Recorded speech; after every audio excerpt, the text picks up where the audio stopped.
Today, we are at an important crossroads in the fight against climate change. As we move towards a net zero, just, and carbon-resilient society, we need new, pioneering concepts and innovative ways of doing business to help us achieve that goal. Over the last 10 years, Climate Launchpad has been at the forefront of supporting individuals all over the world who want to take action on climate through problem solving and entrepreneurial thinking. Climate Launchpad has actively supported ideas development for climate innovation in diverse local contexts, encouraging climate innovators to take the first steps in making their ideas into reality. And we know that it works. In 10 years, we've received applications from almost 15,000 people, and we have supported them to incubate about 5,000 of those ideas. We celebrate the fact that Climate Launchpad alumni have gone on to raise almost 500 million euros in funding for their startups, in turn creating thousands of jobs. What began in 10 countries in Europe in 2014 has evolved into the world's largest green business ideas competition. We collaborate with over 40 enterprise support organizations in 50 countries around the world. We represent a global dialogue, sharing and connecting of climate innovations across continents. In each country, climate ideas are nurtured through our boot camps, where entrepreneurs receive hands-on training to develop a business plan and a pitch, with the top teams pitching their ideas to an expert panel at national and international levels.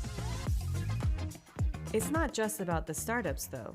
We offer our supporters a chance to get actively involved, become inspired, and help shape these green business ideas. I got involved with Climate Launchpad in 2022. I think it is important that initiatives such as Climate Launchpad get the attention that they deserve, and it is a critical part of driving the battle against climate change.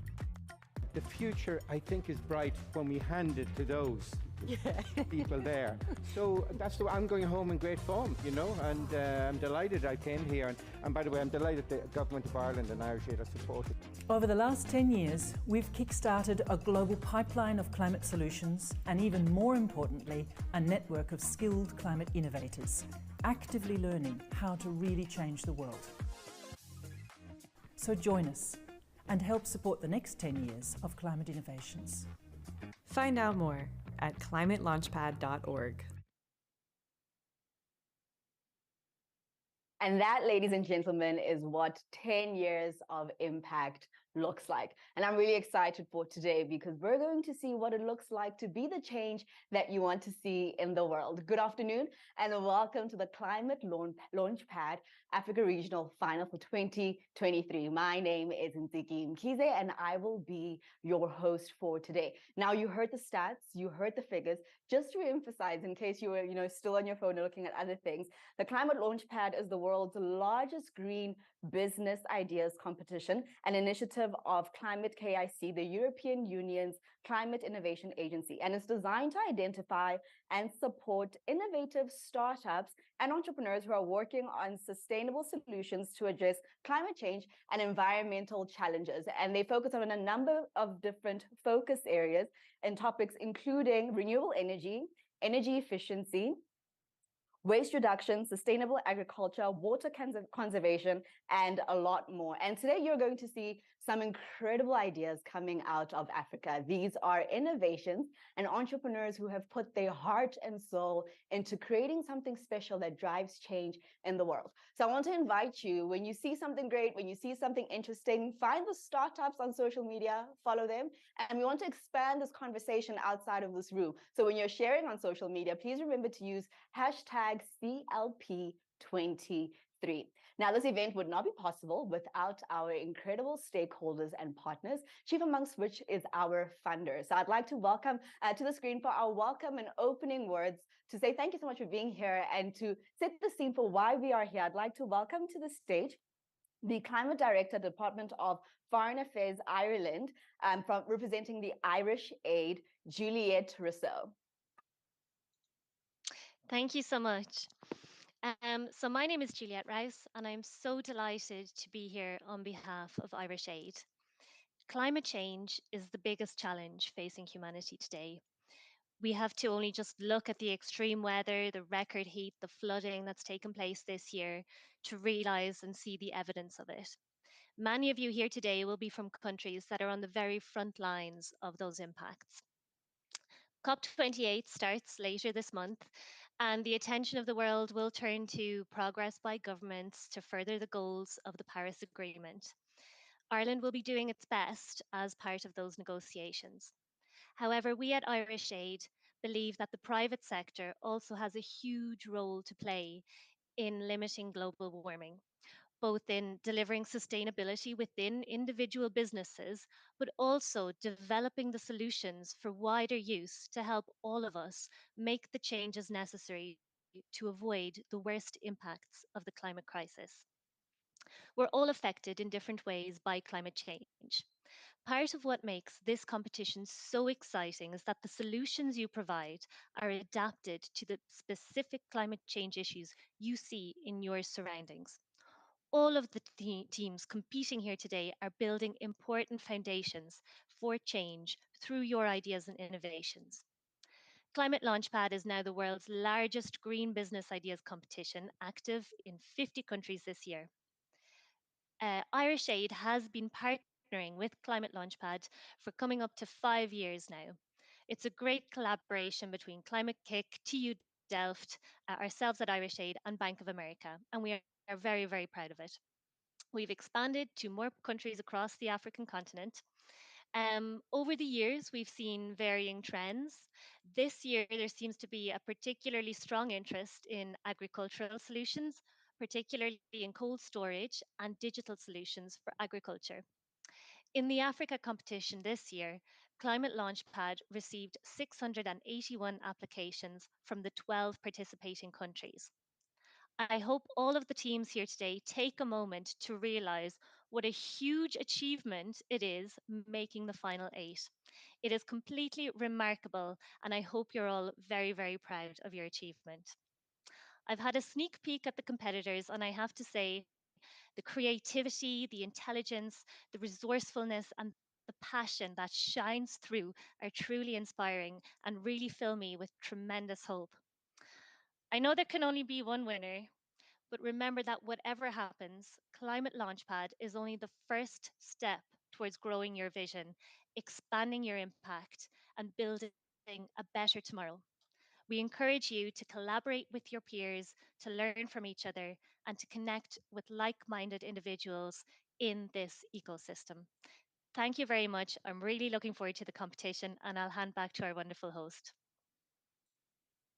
Thank you so much, Juliet. And I wish you all the best with the work that you are doing and this wonderful expansion that it really continues to grow bigger, grow stronger, and support more entrepreneurs to get their innovations out there. And the wonderful thing about having a hybrid event, especially when you're collaborating and working with people globally, is that you can have different people in the room in real time or pre-recorded. So I'd like to share this video with you to hear from another one of our stakeholders. She is the program lead for the Climate Launchpad from TU Delft. Please welcome Emily Bronsing.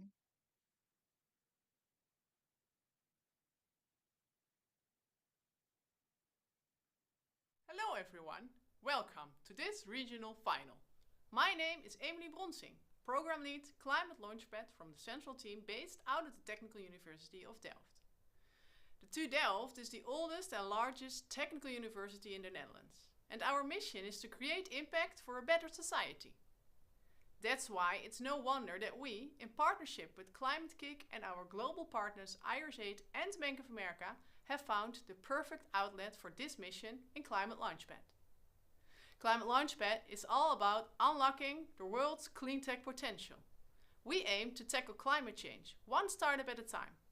And we do this by helping entrepreneurs across the globe build successful businesses, creating ever bigger impact. Speaking of creating impact, this year we are celebrating our 10th edition. We started in 2014 with 10 countries in Europe, and this year we are running in over 50 countries worldwide. And in the last 10 editions we have attracted more than 50,000 applications in total, almost 5,000 startups are trained in boot camps, and they invested 480 million investment they found.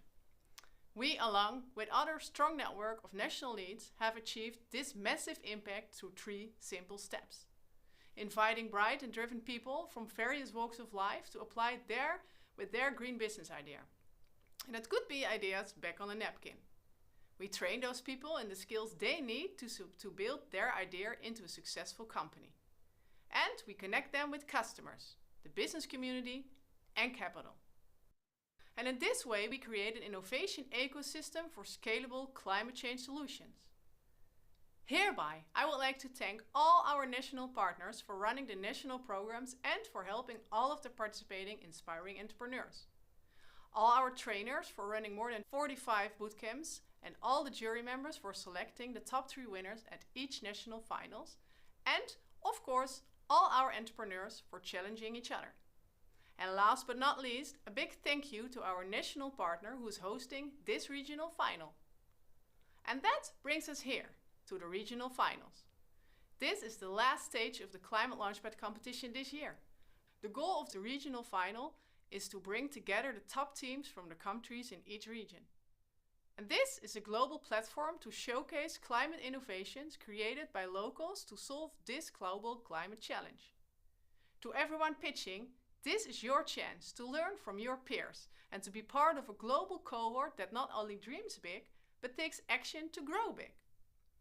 Climate Launchpad is not just about winning, it's about getting the skills to succeed, mastering that business plan and making those connections with like-minded people. So, to all the pitching teams, coaches, trainers, judges, and everyone watching, welcome to the regional finals. You have found your crowd. Now, enjoy the show. Indeed, this is where we begin to dream big and grow big. And one of the key things for me is really the fact that there is no progress without a supportive ecosystem, and our stakeholders really do come together to make sure that that happens. A final word of welcome from another stakeholder. I'd like to welcome, joining us virtually as well with the pre-recorded video, Strategic Programs Builder for Entrepreneurship from the EIT Climate-KIC, David Watt.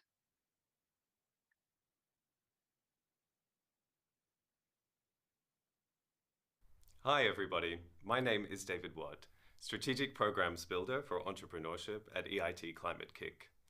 On behalf of EIT Climate-KIC, I am thrilled to extend a warm welcome to all of you joining us today for the regional finals of Climate Launchpad 2023.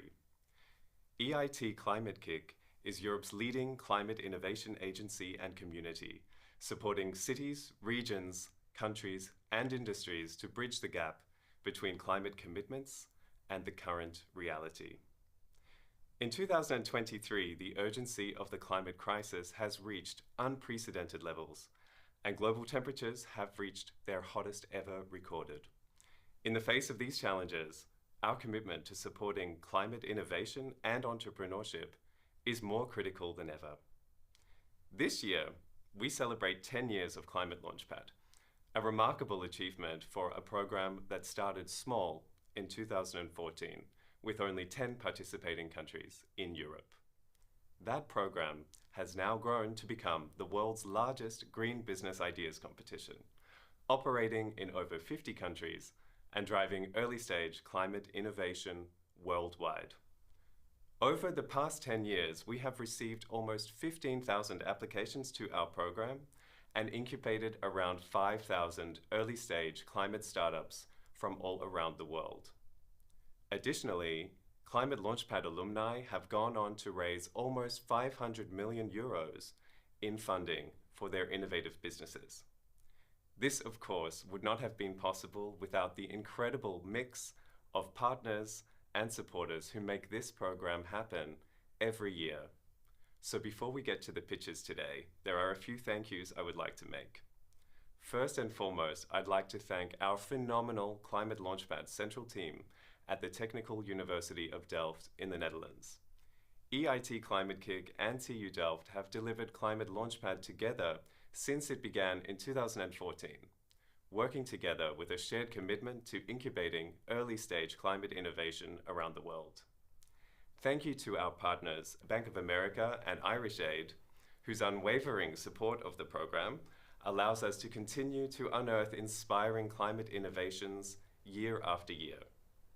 And we cannot forget, of course, our national leads, the local delivery partners who work tirelessly on the ground. Your dedication and hard work are the driving force behind the success of this program. Finally, to our startups. Today we are reminded of the incredible potential within each of you. Your ideas, innovation, and dedication are driving positive change in the world. But remember, one idea in isolation is not enough. We encourage you to seek out opportunities for collaboration with your peers, combining ideas, skill sets, and expertise. We truly believe that by working collaboratively, we can unlock an incredible amount of impact. Together, we form a global community united by a shared purpose, fighting climate change and building a just, beautiful, and climate-resilient future. So today we are so excited to witness the top innovations emerging from Climate Launchpad 2023 and the positive impact they'll no doubt have on our world and our future. Good luck to all of the teams today, and let the regional finals begin.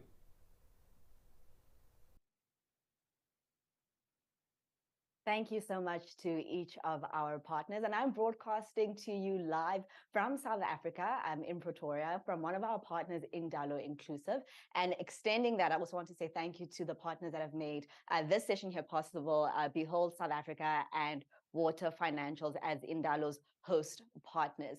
There's a quote by Leonardo DiCaprio, and he says that clean air, water, a livable climate are inalienable human rights. And solving this crisis is not a question of politics.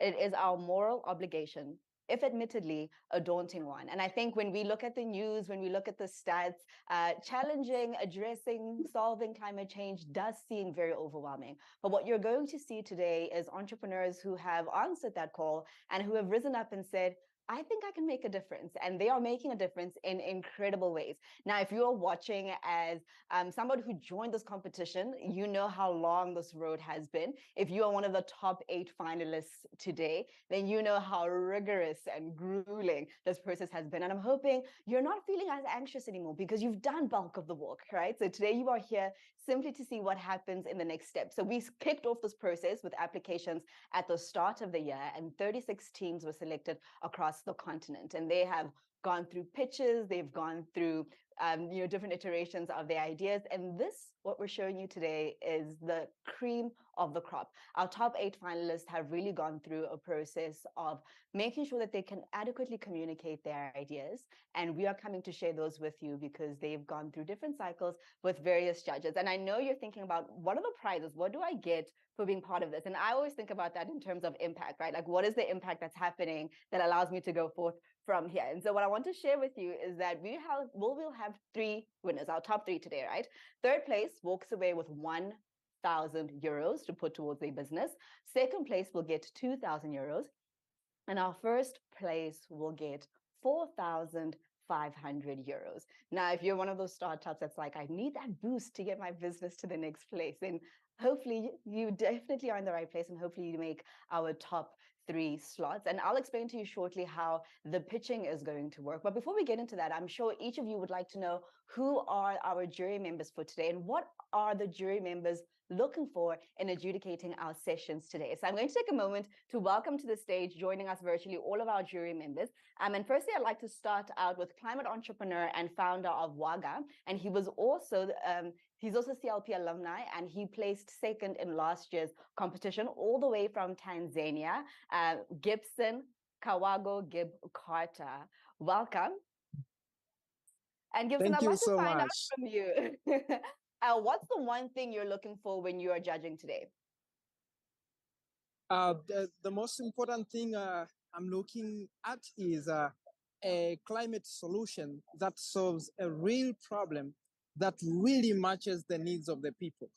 So any of the entrepreneurs whose business is directly addressing a problem in the society and shows a promise that it can become the next big business in Africa and globally, then that's the business that we are going to select.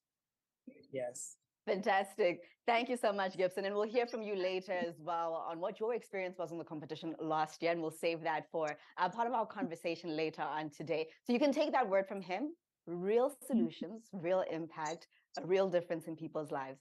Our second jury member is responsible for the Africa region, and he's a strategic programs manager at EIT Climate-KIC, Ayub Darby. Welcome, Ayub. And I'd like to find out from you, what's the one thing you're looking at in adjudicating today? Thank you. First, I just want to express how excited and energized I am at this part of the year when we look at the regional finals and the finals, because it's a long process that is coming to an end, but it's just the beginning of the journey for these entrepreneurs. So what I actually look at, and again, related to the energy I get from the entrepreneurs, is meeting some very excited, very energetic people like Gibson that we had last year, and that we keep track on and follow. So really, the energy that is coming from the entrepreneur is extremely exciting, and their impact is beyond their own project alone, because they become an inspiration from others. And being an African myself, I am really excited at looking at this competition and see the diversity of solutions coming from very different parts of the continent. That's something that I personally learn from all the time. Fantastic. Thank you so much, Ayub. And I think for the entrepreneurs, it's really just remembering that your passion shines through and people will see that. And ultimately, at the end of the day, including an amazing innovation that you have, people also invest in you as the founder who has the vision and the energy to take your business forward. I'd like to welcome our third jury member, who's based in the Netherlands and is part of TU Delft, who's Professor of Low Carbon Systems and Technologies. Please welcome Andrea Ramirez. And Andrea, I'd like to find out from you, what's the one thing you're looking for in our entrepreneurs today? Yes, thank you very much. Very exciting to be here. I think I will be looking into, creative and feasible solutions, solutions that can make impact, as one of my jury members say, but can make impact for Africa. So they are tailor-made to the needs of the continent, of the countries, and that can provide real options and solutions in the short to medium term. Fantastic. Thank you so much, Andrea. And I think that's a key point over there, that the solutions need to be customized to your region. I think sometimes as entrepreneurs, we get carried away with the fact that we want to be global. We want our solution to work for absolutely everybody. But if you're innovative within your region and your solution is relevant and you are creative and you can have impact, that definitely counts. And our fourth and final jury member, you met her earlier on as part of our welcome remarks. Please welcome back to the stage, Juliet. And Juliet, I'd like to find out from you, what are you looking at as part of adjudication today? Yeah, sure. I mean, I'd like to agree with my fellow judges. So looking for a real gap that a solution is addressing, looking at the passion of the entrepreneurs, looking at the feasibility and context specificity of the solution. But also from my part, I'd like to see how, that vision is going to translate into real, sustainable, realistic, but still ambitious growth. So that's what I'll be looking for today. Thanks. Ambitious growth. I love that. Thank you so much. And those are our adjudicators for today. And they've got the hard task, which I'm so glad I don't have this task, because I know the innovations we're going to see are absolutely incredible. And they're going to sit, they're going to listen, they're going to engage, and then they're going to say who our top three is. So good luck to our four incredible jury members. Thank you so much for your time today. As I've said, you're going to see incredible innovations, and we want to continue this conversation across social media. So I'd also like to give a moment just to say thank you so much to our media partner, media host, Mail and Guardian. And remember, when you are sharing content online, please use hashtag CLP23. Now, I'm sure you're sitting at home wondering, okay, how does this process work? So before we get into the pitching, I'm going to take you through it. We have pre-recorded all of our videos from our different teams because they're based in different countries and, you know, technology needs to be on our side.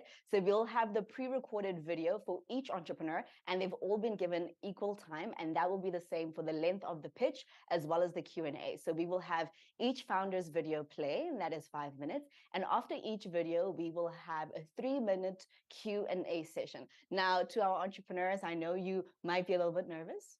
Breathe. You've done everything that you need to do. And these are just final questions to, you know, get your ideas, get your thoughts, maybe clarify some things in your pitch that the judges want to understand better.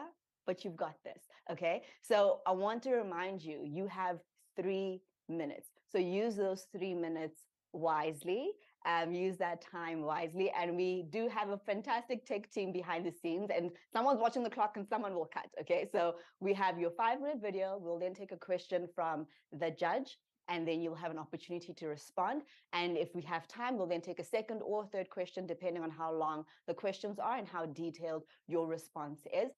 And we'll start out our program with 4 of the entrepreneurs. We'll then take a break, and then we'll come back for the last 4 initiatives. So deep breaths all around, wherever you're joining us from. Let's sit back, relax, and enjoy the content that is coming through from our various entrepreneurs. Now, I want to start out with the first edition of our pitches, and welcoming initially all the way with Jodur. So please welcome the video from Jodur.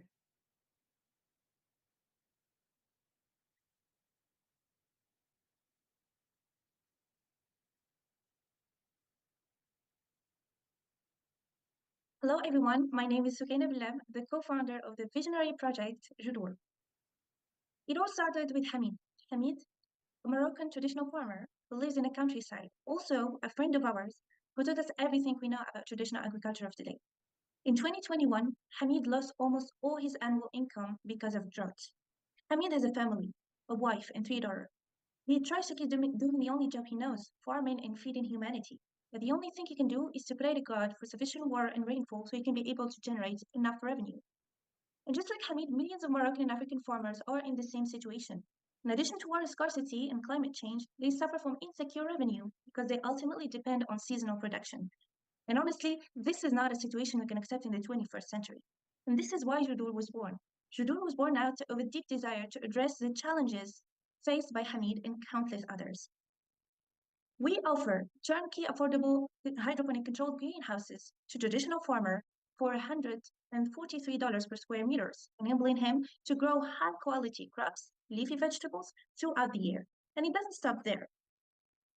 We give him access to a digital marketplace, allowing him to sell his crops in a competitive price for $1 per plant unit, and in return, he gives us 15% from this transaction. Regarding the hydroponic market, it doesn't need to be proven right. It is already well developed in other continents, and yet the African market that needs it the most is completely virgin. So we need to work together to meet this challenge and to democratize access to this high potential technology by making it affordable and easy to adopt.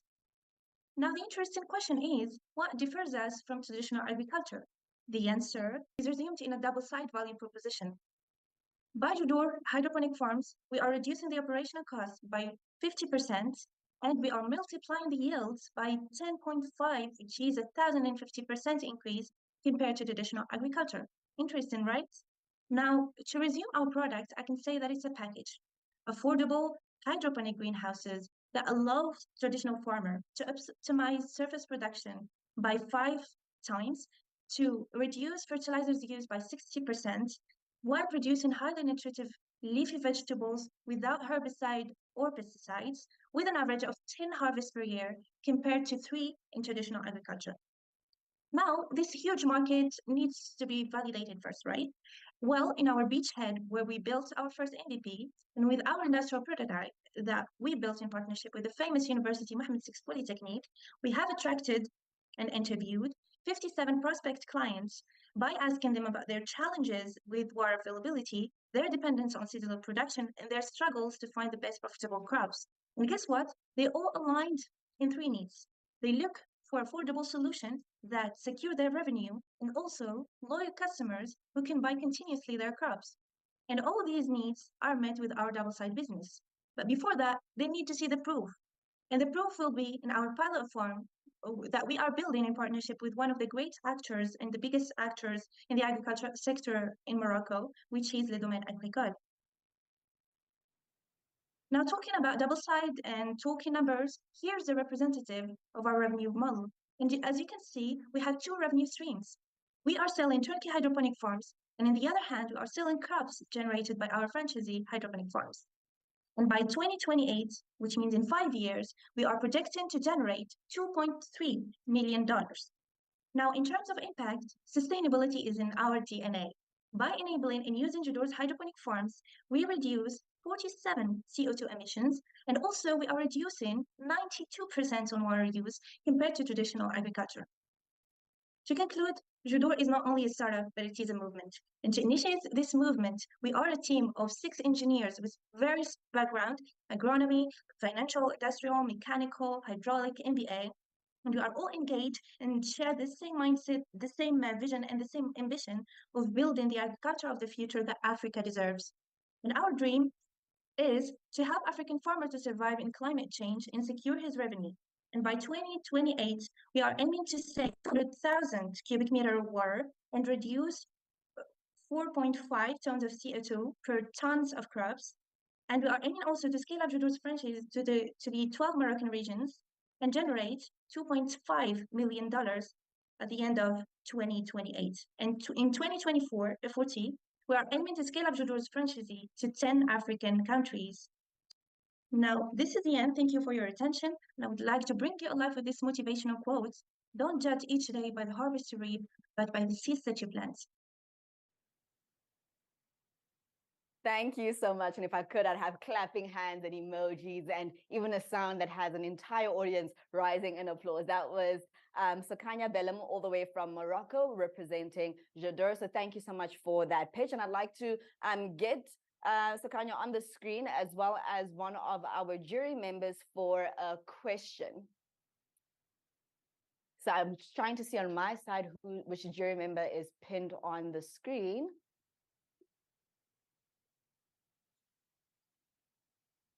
Okay, Juliet is on the screen. Thank you so much, Juliet. Your question for our entrepreneur. Thank you so much for that excellent pitch. My question was related to the management team, and there's no doubt that there's a huge amount of technical experience on that management team. But I just wanted to ask, are you confident that you have the financial management and the business development experience necessary to grow this business going forward? Thank you. Thank you so much for the interesting. Yes. Can you hear me? Yes. Okay. So thank you so much for this interesting question. And the short question, I'm confident to say yes. We have a very heavy project in terms of technical aspects and also in terms of business strategy. And I think here we are with us.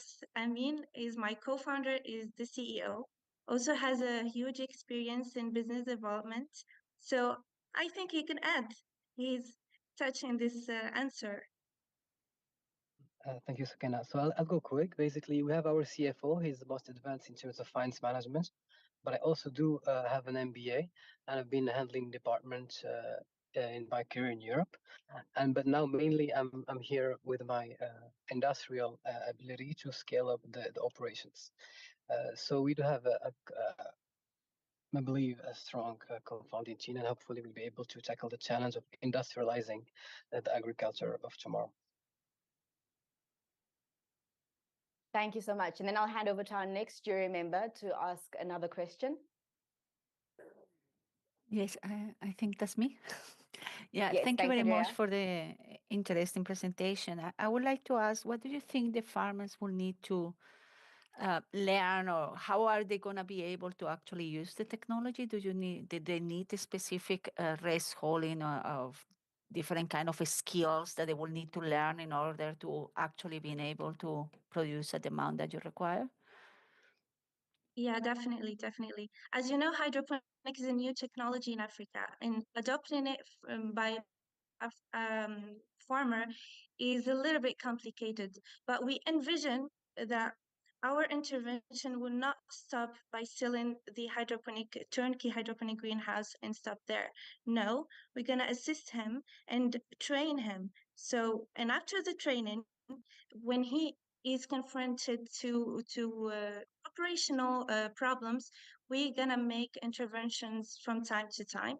And of course, there is a online training that we are building for other Okay. persons that are. Thank you so much, Sukanya. That is 3 minutes. Thank you. Cool. Thank you so much for those responses, and thank you very much to our judges for those questions. Good luck to Jadur. Fantastic innovation. We will now move on to our second entrepreneur that's going to be pitching all the way from Uganda, Maria Goreti Akelo, and they are representing Grow Gel.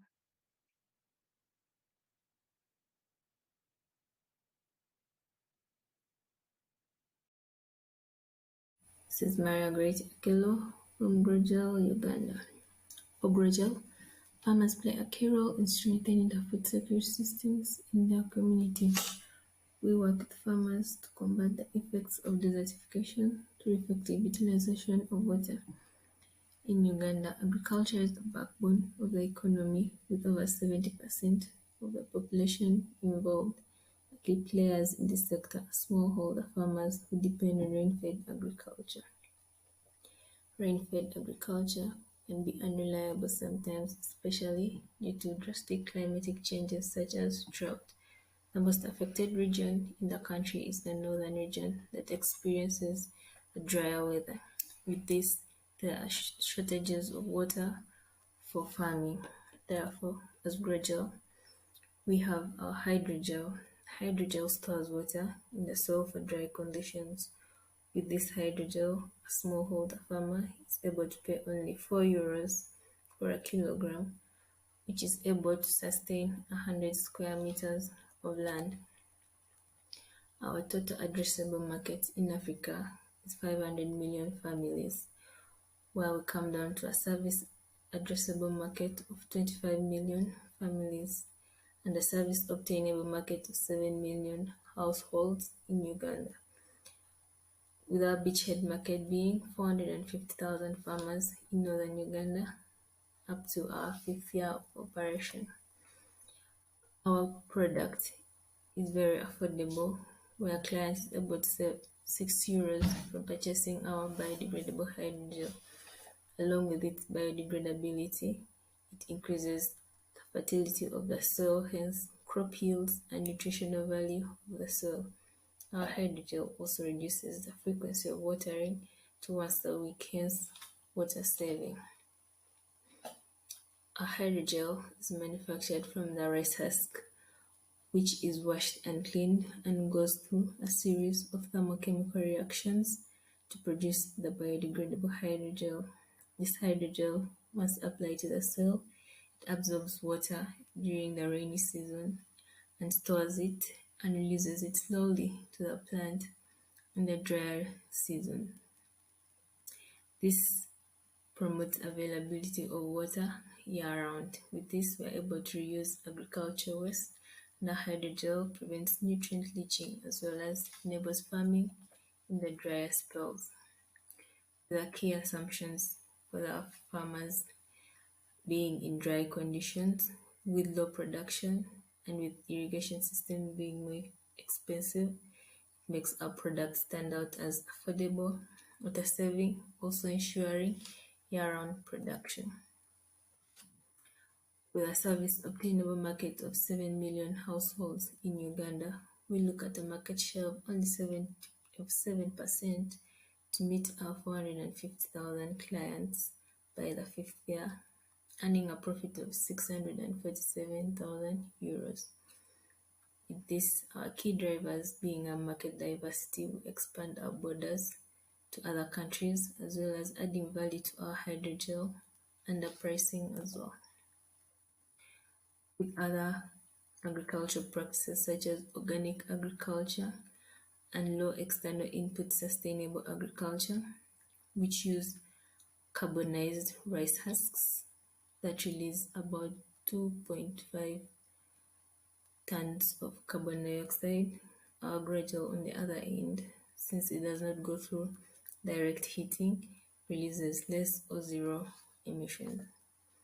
This is our team: the Chief Executive Officer, Chief Financial Officer, and a Chief Strategy Officer. We also have a mentor and advisor with 8 years experience in production of hydrogels. This is Virgil. Join us to feed the world. Thank you. Thank you so much, Maria, and sharing with us all the incredible stuff happening over at GrowGel. I'd like to welcome our first adjudicator, Ayub. Your question for Maria and the team. First, thank you for the presentation and tackling such a big issue as water scarcity. I'm a bit curious on how would you approach the market?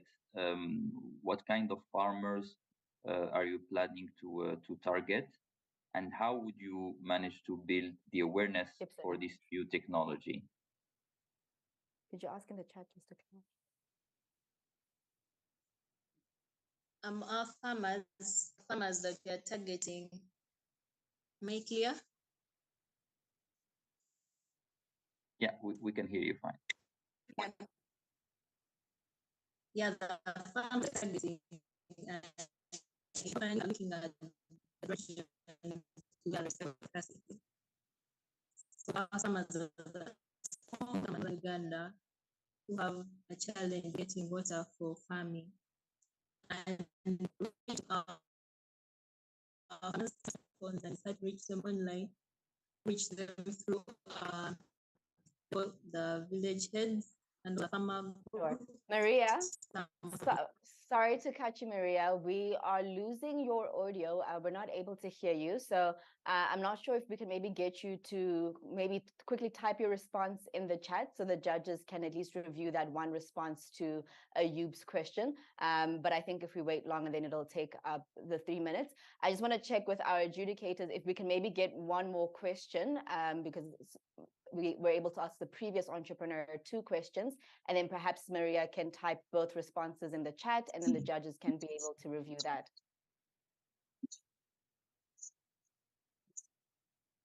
Okay, thank you so much. And one thing I would like to understand more is, can you help us to understand the main problem that the people are facing in a place where you want to introduce that solution?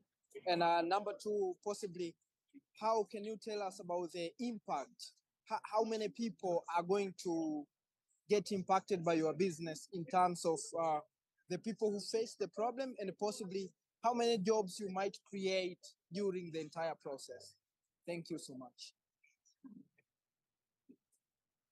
And Maria, will give you an opportunity to write your response in the chat, and then the judges will have a look at it when we take our 5-minute break. But we'll now move on to the next entrepreneur. So all the way from Uganda as well, we have Kulubia Brian, representing Smart Women in Environment and Development Organization, Innovations Limited.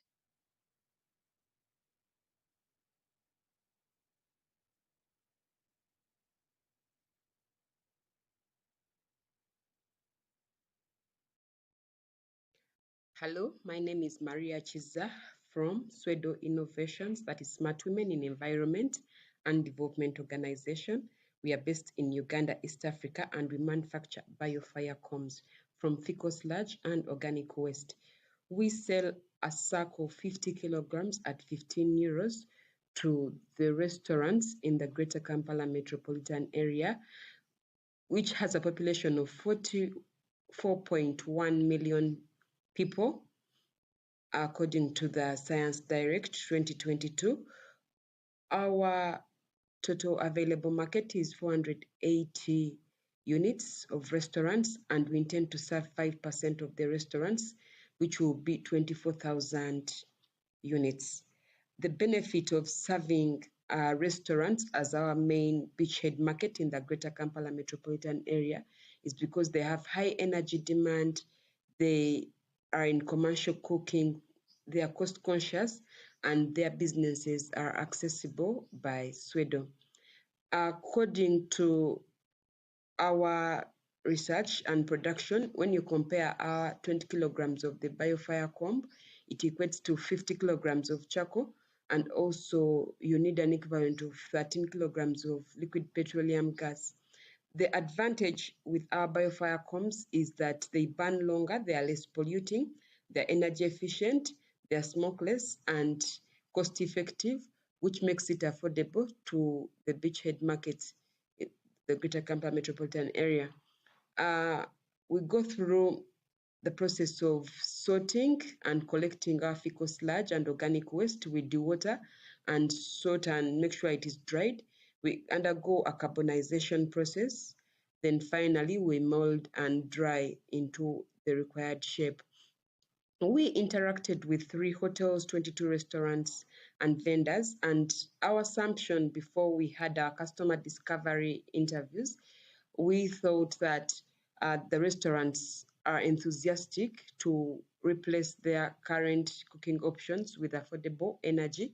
Then the desire to reduce costs and increase efficiency was high, and the consumption of energy is high.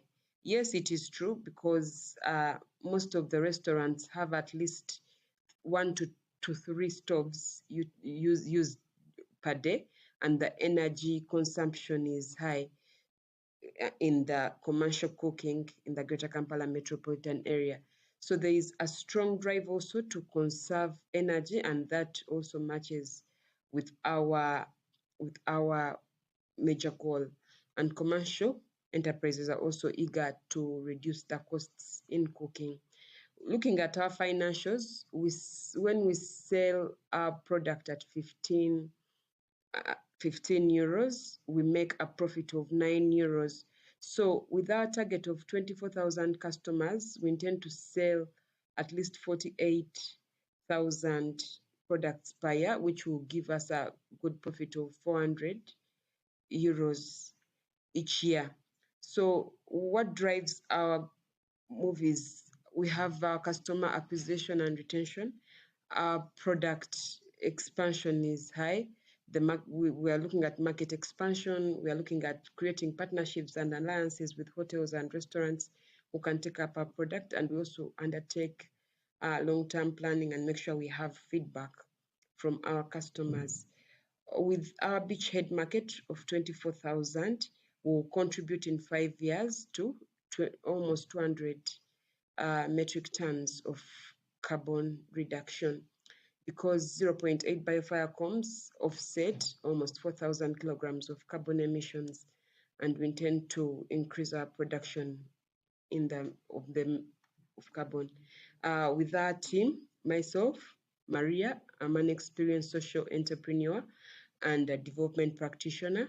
We have Richard Hamba in production, who has 9 years of experience. Sharon with marketing, 3 years. So we make sure that our product gets to the last mile customer. We have a finance and administration officer, Resty, and a business development. So we believe with this team, we dream to have a commercial facility that processes biofire combs worth 0.7 million on investment in the Greater Kampala metropolitan area. We'll set it up in Wakiso and also increase affordability to renewable energy by 50%. Thank you. Fantastic. Thank you very much to the team at Sweeto. We will have our first question from Andrea, and then we'll take a question from Juliet. Thank you very much, and thank you for the nice presentation. I was wondering if you would like to have this amount of biofire combs. How are you thinking about the logistics of getting these, fecal and organic waste from the site where they are produced to the place where you will have the factory? Is that something that you're already finding out, or you have already agreements upon? Well, thank you. What we are doing to collect the biofire comb product, we have a centralized process of carbonizing, but we have also decentralized. We work majorly with women and the youth. So these decentralized carbonization centers are helping us to collect more waste, which is ferried. When it's already in carbonized form, we measure it and bring it in already into the factory for processing. So every woman in the market, or even in the areas where they are within the greater metropolitan the GKMA, when the waste is generated, they collect it. So what we do, we provide carbonizers. Those cost about $200. A good carbonizer that can make about 300 kilograms per day. Yeah, so that's how we are doing it currently, to collect more waste. And also for the fecal sludge, because we blend 60% of organic waste and 40% of fecal sludge, what we are doing, we are working with Lubigi Sewage Treatment Plant with ourselves, with the women. I've had a visit and also placed interns to see how do we learn how to carbonize the organic waste. And you see even in the production process, we've displayed how we carbonize the waste. So when we buy made the fecal sludge from Lubigi treatment plant that is also located near where we are producing from in Wakiso, we carbonize it. So there is already a plan to have an agreement with the treatment plant to make sure we have constant supply of the fecal sludge. Thank you.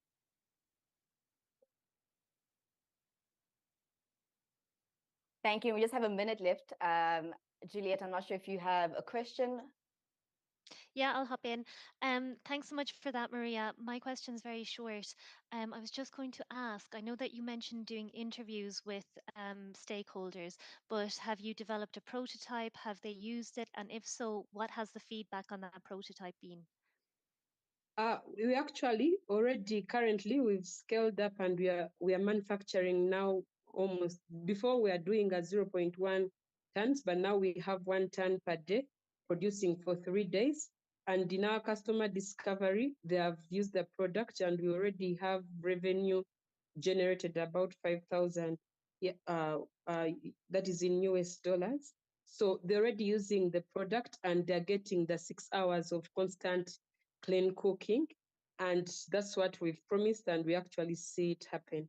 So it's already work in progress for the women and the youth out there using the product for their businesses to change. Thanks so much for your feedback, Maria. Much appreciated. That is your 3 minutes of Q&A finished. Thank you so much for sharing your presentation with us and wishing you the best. And then to wrap up this first half of our pitches, we have our 4th startup, and all the way from Nigeria, we have Oluwa Damilola Oluwason, representing Puzzle Green Technologies Limited.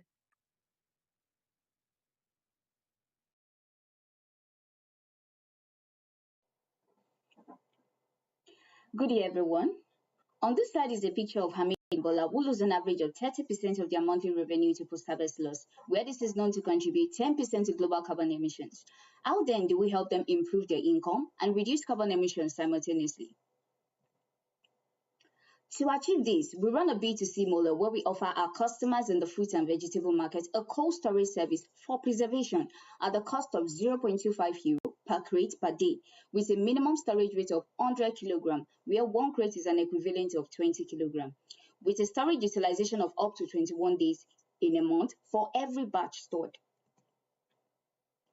The market size in Nigeria is made up of 4.5 billion farmers, and our beachhead market consists of 2 states in the southwest region of Nigeria with a size of 55,000 farmers and a worth of €129 million. So what value do we offer our customers? A cheaper cost of storage with respect to power supply when compared to other competing products, also deployment in farm estates and communities, reducing transportation and logistics costs, as well as other risks attached to moving from one place to another. Also, we provide market linkage for their produce and agro-waste, as well as access to business and financial opportunities to grow their businesses. Our product is a cold storage solution designed for sustainable industrial cooling in the fruit and vegetable market. And this solution is adapted from a traditional cold storage method and enhanced using deep technology, extending the shelf life of fruit and vegetables by 21 days, with a strong consideration for the varying optimum temperatures of different kinds of fruit and vegetables using a modular storage design. Another interesting point about our product is the cheaper cost of production, which makes it easier and faster to scale, reducing post-harvest loss in the shortest possible time, while reducing methane emissions simultaneously, improving food security, carbon capture, healthy environment, as well as good health and well-being. Our competitive advantage includes scalability, high level of security in terms of hygiene as well as access, the use of biopreservation technology, food safety, and traceability software tools. The constraint identified within this market is the unavailability of adequate cold storage infrastructure due to high investment and running costs. And this has led us to several questions around what is the effect on the fruit and vegetable market? Is there a strong need for cheaper solutions? And what is the impact on income as well as livelihood? And so far from our interactions with 500 stakeholders through online communities, referrals, farm and market associations, we've been able to ascertain that indeed there is a high level of post-harvest loss in the market. Also, cold storages are expensive to obtain and run, and customers are actively seeking cheaper sources of solution to minimize their overhead costs. We also realize that there is an average of 30% revenue loss monthly, with an average of 4 farmers known to have exited this business due to post-harvest losses. With a 30% market share of 55,000 customers and a profit of €23,510 per customer over a 10-year period, we are set at an accrued income of over €38 million. Our impact on the climate, with 30% of our butchered market when compared with our competitors, is a 40% increase in CO2 equivalent saved at 1.15 million tons, and the 40% increase in fruits and vegetables preserved at 1.65 million tons to improve food security. My dream as a founder in 5 years is to reduce post-harvest loss in Nigeria by a minimum of 30% with a 30% profit margin, creating 200 direct jobs.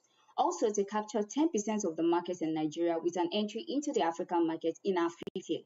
I also want to venture into agro-waste recycling by our 5th year, as well as train 2,000 women and youth for agricultural development and climate action through partnerships and collaborations, and by our 10th year to attain a €9 billion valuation. This is achievable because we have a team of capable lens, which includes myself, an agricultural development economist. Michael is our technical lead. Olusegun is our expert in circular economy and climate action, as well as Aloy, who is our digital marketing officer. Your engineering contribution will also be a propelling force for our success, because for us at Pazugreen, solutions are not just products, but a movement towards achieving a robust and low-waste economy in Africa. I am Oluwadamlola Olowoshinwe, the founder and CEO of Pazugreen Technologies Limited, where we provide innovative and sustainable solutions to mitigate the problem of food and other agro-waste in Africa. Thank you very much for listening. Thank you so much, Oluwa. Let's go to Gibson for a question, and then after Gibson, we'll take a question from Ayub. Thank you so much, and congratulations for a very nice presentation. I would love to understand, how do you see yourself in scaling up the business, and how is the production of one storage device in respect to the target market? I'd love to know that. Thank you. Okay, thank you very much for your question. So with regards to scaling, what we're actually doing is to work with different farm communities based on the volume of farmers within that community. So what we do before we actually deploy our solutions is to find out the number of farmers within that community that actually need our product. So and what we do is, by the time we get the information, we bring that particular size, the capacity, and deploy there. And then because our cold storage is also designed in such a way that it has a modular design, so which means if they need an expansion in storage by virtue of more farmers coming into the community, or by virtue of their increase in productivity, it's easier to actually expand the cold storage room for them to be able to make the best use of it. And then by virtue of actually like scaling, because our cost of production and installation is very cheap. So, and this is actually an edge we have over cold storages that are fully powered by solar, because that's one of the major solution is not, cold storage solutions have not been scaling over time. So, by virtue of raising funds and then partnering with key players, we'll be able to really scale faster. Did I answer your question? Yes, that's okay. And how much is one product? Okay, so one product actually costs that is 600,000 naira in Nigerian currency. In terms of USD or euros and pounds, if you can convert for us to understand, please. Nigerian currency 600,000. So, and that is actually based on the particular capacity. So this 600,000 is actually with respect to 5 tons, a 5-ton capacity.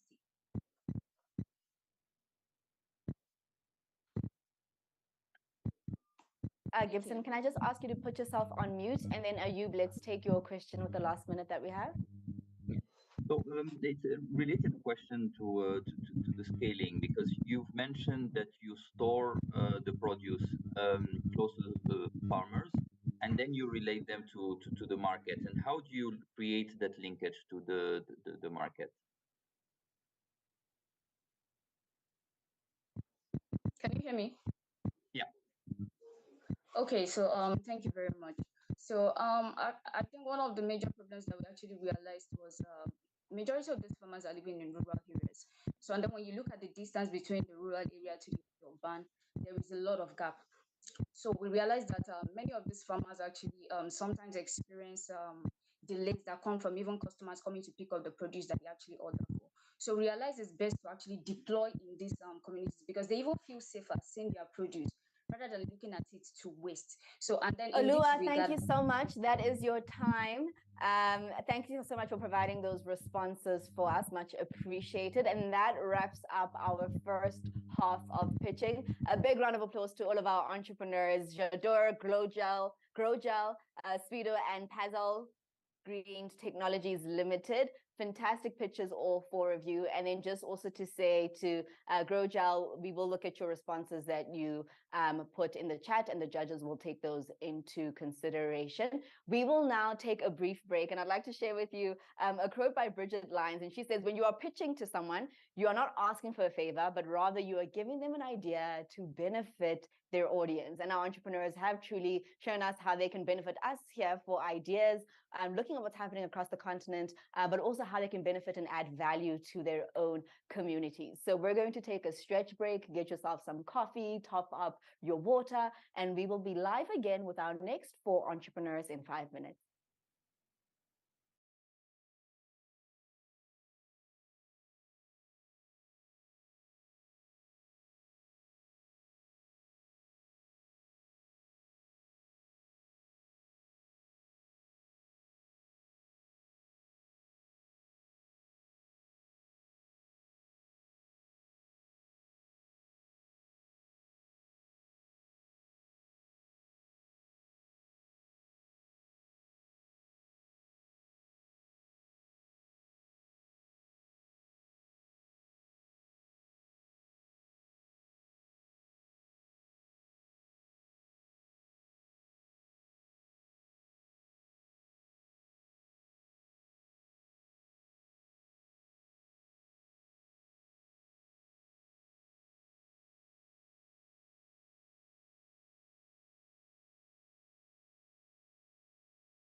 Hello and welcome back to our CLP23, broadcasting all the way from South Africa, but you are all joining us from across the continent and overseas. And it's a pleasure to be here listening to incredible innovations coming from entrepreneurs across the continent. I hope you had a good break. I hope your fingers were as quick as they can be to hashtag CLP23 and share across social media the fantastic innovations that you have heard from our entrepreneurs.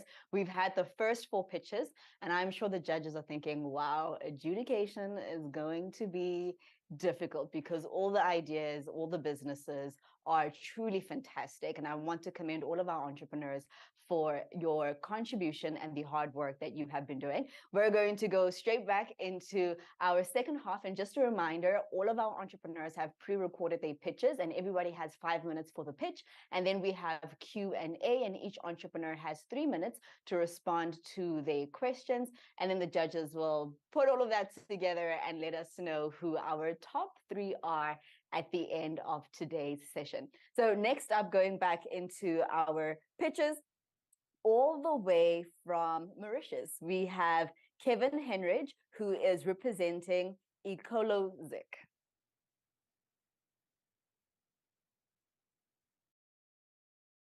Did you know that each year around 180 billion garments are manufactured, with each product requiring its own packaging?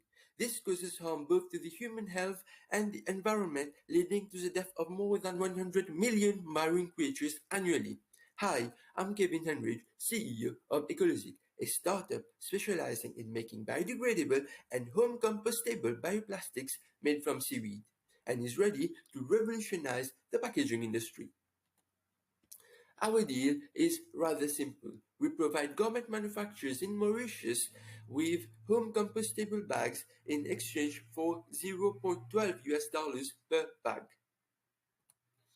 Already valued at $470 billion, the market of sustainable packaging in the world is projected to increase due to the rise in demand of sustainable packaging. The Mauritian market alone is valued at $800 million, and we are only targeting 2% of our beachhead market. By 2028, we estimate to occupy 40% of the beachhead market. We are also targeting local garment manufacturers as they are easily accessible, they have a receptive enthusiasm, and also due to the weak competition on the market.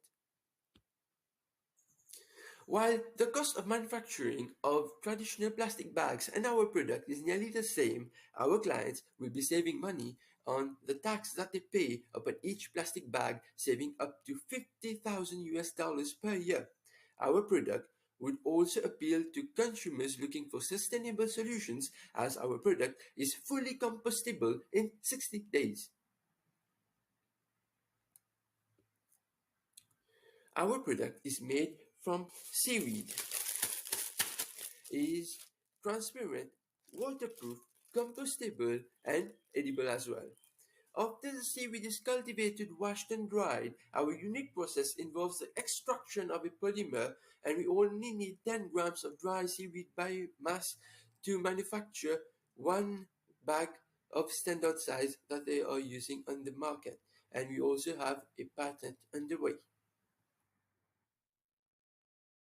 Following the feedback received from 20 garment manufacturers on our first prototype, we were able to refine our process, and now our prototype is durable and actually stronger than the traditional plastic bags available on the market currently being used. It is transparent as per the clear requirements of the industry. To be honest, it is also edible.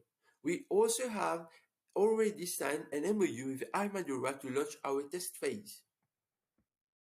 By 2028, with a market share of 40% and a profit of $0.07 per product, we shall be making just a little under $500,000. To address the supply of constant seaweed, we have an MOU with Pigpers, a local oyster farming place. With a 2% beachhead market, we will be saving nearly 35,000 tons of CO2 equivalent in our first year itself, which will be multiplied in our 5th year by 20 times. We are a team of engineers with diverse backgrounds supported by a team of advisors, all to fulfill our dream to combat plastic pollution while improving the marine life and provide the job opportunities to coastal communities, the ones who are affected the most by plastic pollution, to make our compostable plastic bags the best packaging option available on the market to achieve a market valuation of $2.3 million by 2028. With that, thank you. Thank you so much for that presentation. And we will take questions from our judges. So let's start with Andrea, then we'll go over to Ayub. Thank you very much. I have a question regarding the current status of the technology. Could you clarify how much are you producing in terms of plastic today? And how do you see the scaling taking place? So how much you will have to scale up, for instance, next year to reach your goal? So hello everyone, thank you for this amazing question. So for the packaging that we are currently making, it is made in an artisanal way, like we collect the seaweed, we hand wash it. Some of the prototypes are even made in our oven at home. Currently we have an oven currently, and we are making around 80 to 90 bioplastic films per day. But this is in an artisanal manner. In our cost that we did in our business plan, we took in consideration larger machines. So in the machine that we are going to be using, we can make around 100,000 plastic films per day. So in 1 year, we are planning to reach around 1 million bioplastic home compostable bags in order to have the revenue that you shown in the previous slides. So I hope this answers your question, and we want to improve and make to scale our production, even to scale our production to meet the demands, because we have the demands, but currently we don't have the funding. So thank you. I hope this answers your question. Yeah. Thank you.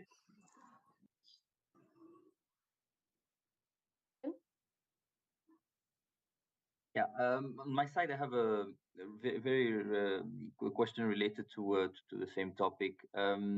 The demand is quite clear. I think it's huge. However, how do you plan to have a certain level of quality, and how do you plan to have that guaranteed for the customers?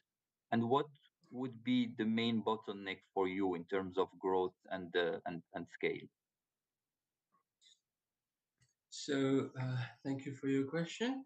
Yes, the demand is huge, and how we are currently like tackling the quality. So with each samples that we are currently using, we test the tensile strength as per the ASTM D882, which is the main requirement for the industry. With each batch that we produce, we take a small sample and we carry out the testing.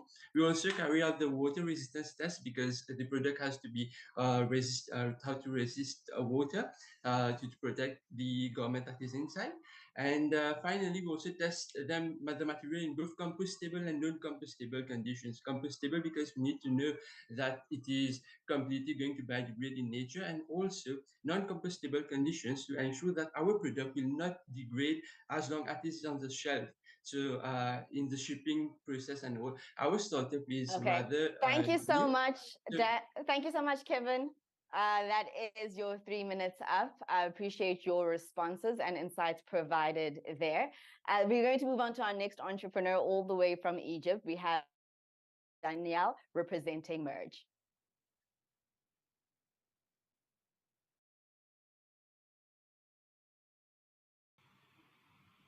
Did you know that every year trucks in Egypt drive empty for over 30 billion miles? That's the equivalent of driving to the moon and back 100,000 times, accounting for 68 million metric tons of unnecessary annual emissions. Managing transportation spend is incredibly challenging due to the high fragmentation and inefficiency of the industry. Trucks can be 75% empty, resulting in high costs, wasted space, and low service quality. My name is Marina Daniel, the co-founder of Merge. Our digital freight matching platform is reshaping trucking by optimizing space, cutting empty miles, and making a significant impact in reducing CO2 emissions. Our deal is to streamline shipper logistics interactions via freight matching, shipment consolidation, and full space utilization. We are the first in the MENA region who offer shared truckload, which is sharing space on hubless routes for less damage, less fees, and more predictable deliveries. We target logistics providers and e-commerce retail shippers. Our B2B business model involves a 6% commission on transactions. We offer multiple shipping options with access to premium partnerships for a subscription or a freemium with prices starting at €1. Our beachhead is Cairo, Egypt, which offers significant opportunities. This local market serves as our initial focus, where we partner with a strong network of logistics leaders. This collaboration taps into the booming e-commerce retail sector. In Cairo, there are 140 e-commerce and retail startups operating, contributing to a local market worth approximately €300 billion. At Merge, we disrupt shipping with our shared truckload model, cutting empty truck miles by 45% on hauls and backhauls. This efficiency slashes costs by 35% for shippers, by potentially translating to annual savings of up to €375,000 for handling a volume of 1 million shipments. With Merge, logistics providers' revenues boost by up to 30%, and drivers' income and well-being is enhanced by 40%. Merge ensures a seamless process with a strong carrier network, user-friendly booking, and advanced algorithms for optimized routes. We provide easy access to consistent load volumes, significantly enhancing both forward and backhaul efficiency while minimizing wasteful empty miles. Merge delivers flexible pricing and instant quotes with advanced analytics. Our last-in, first-out approach minimizes handling and reduces damage risks. Real-time tracking, emissions monitoring, and optimized routes enhance sustainability. Our commitment extends to truck drivers by improving their quality of life through reduced idle times.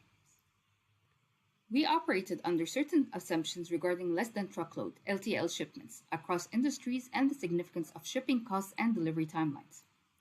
Through 20 interviews, we identified e-commerce, SMEs, retail, and wholesalers as primary users of LTL shipments.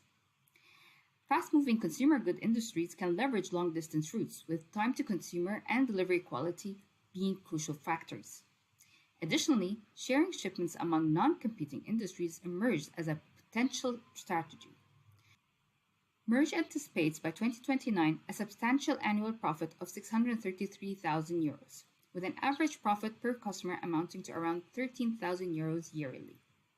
With a targeted market of 140 customers in the next 5 years, Merge aims to secure a 35% market share. This strategic approach is projected to yield impressive profits totaling to €3.2 million by 2029. In 2021, e-commerce road logistics in Egypt contributed to 27 million tons of CO2 emissions. Truck space utilization was only 15%, leaving 50% of trucks driving empty. With Merge, empty miles are reduced by 45%, equating to a 45% reduction in greenhouse gas emissions. With this, Merge saves the planet with 4.2 million tons of CO2 emissions, and that is equivalent to 273 million trees being planted. As a team, Karim, Rami, and I collectively bring over 52 years of experience in software management, logistics, and supply chain. Our dreams for Merge are bold: to slash shipping industry carbon emissions by 50%, introduce a green certification program, and scale our innovative shared trucking solutions worldwide. With our passion and expertise, we're committed to reshape the shipping industry while making a significant positive impact to our environment and global logistics. Thank you. Thank you very much, Marina, for that presentation. We will now take a question from Juliet, and then we'll take another one from Ayub. Thanks so much for that excellent presentation. My question is related to how you identify prospective clients and how you plan to reach those e-commerce startups. Thanks. Thank you for your question. as you can see, that one of our co-founders is in the logistics market, and he has been in the network for quite some time. And we actually started with our customer interviews to partner with very high-ended logistics partners. So that's one part of the equation. The other part is to make sure that for this model to work, that we outreach to big boomers in the e-commerce market that has high volumes.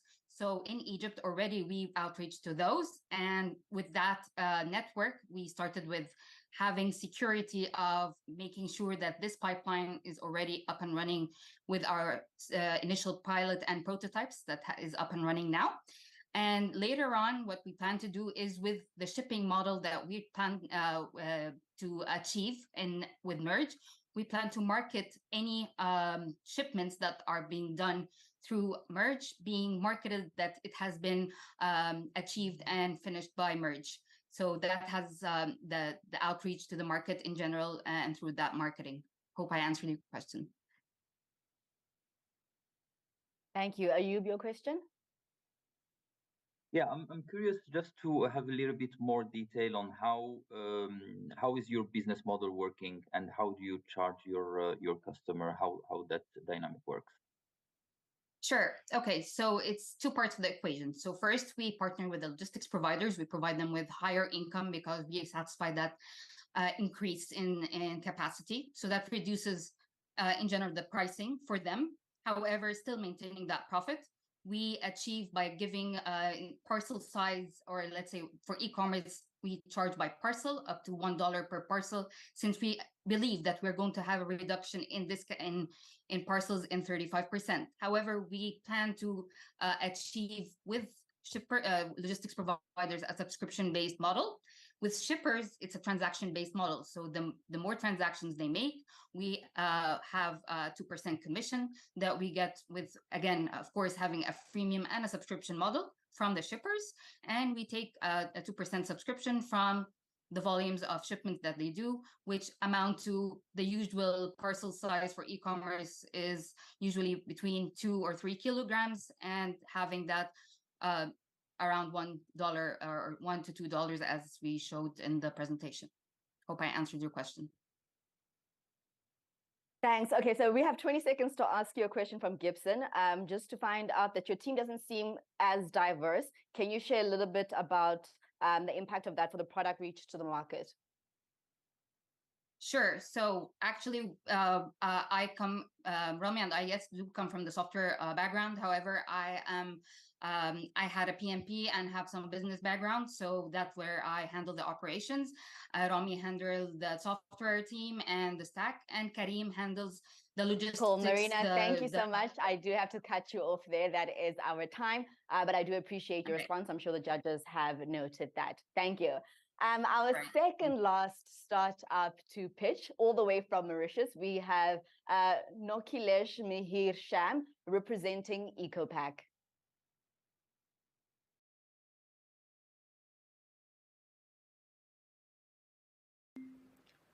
You might not be aware of the issues merchants are facing with the current paper and compostable takeaway boxes on the market. They cannot hold food for long, they become soggy fast, they are not properly disposed because they are only industrially compostable. Plus the lid does not lock properly. Hi, I'm Nokilesh from EcoPack, bringing you 100% compostable takeaways. The deal is to sell non-soggy compostable takeaways to food businesses like restaurants, fast food, supermarkets, and online food outlets at only $0.16 each. Mauritius has 457 restaurants, 312 fast foods, 285 supermarkets, which are registered. On average, a restaurant sells about 400 takeaways monthly. Mauritius is estimated to use 5 million takeaways yearly. For our first 5 years, we will target Port-Louis with the highest concentration of restaurants with takeaway needs, duty officers, and Glen Williams district with 40% of the population with a concentration of most restaurants, officers, and schools. Our takeaways last 24 hours compared to the current takeaways which last only 30 minutes. Other benefits are no transfer of smell or taste from the container to the food, airtight lid, no spillage, 100% home compostable and edible for animals, heat and water resistant, microwavable, positioning opportunity for high-end restaurants with a strong appeal to eco-conscious customers, and improve customer satisfaction. Our product. The process starts with the collection and shredding of banana stems, followed by dehydration, sterilization, and molding. Then the coating is applied to make the box water resistant. Our advantages are low-cost raw materials, which are locally sourced. Alternative materials, banana stems, are to be extended to other options like pineapple leaves, bamboo, palm leaves, guar, etc. We provide an opportunity to support local growers with an exclusive contract for waste collection. 100% organic coating, the formula is under finalization, which is to be patented. Our assumptions. There is an interest from a niche segment driven by the non-soggy priority, a willingness to pay a higher price for durability, a volume demand of 5,000 per month of the above. Our insights, after interviewing 7 food businesses in the above mentioned regions. There's a need for takeaways that do not turn soggy, has a lid that locks to avoid spillage, that is eco-friendly because of local regulations. A willingness to pay a slightly higher price to lock in customers, and average volume of 400 takeaways per month per restaurant is required. Our financials. We have a market of 500 outlets, of which we expect 50% with a demand of 1.2 million takeaways yearly. It costs us $0.12 to make one box, and we will sell that at $0.16, giving us a profit of $0.04 per box. This adds up to a profit of $48,000 annually.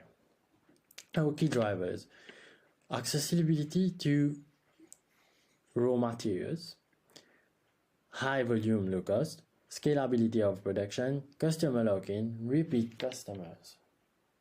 Our climate impact.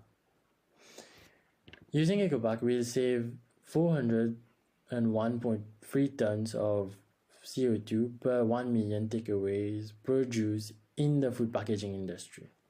To note that a banana stem takes about 3 months to start degrading naturally and 1 month when composted.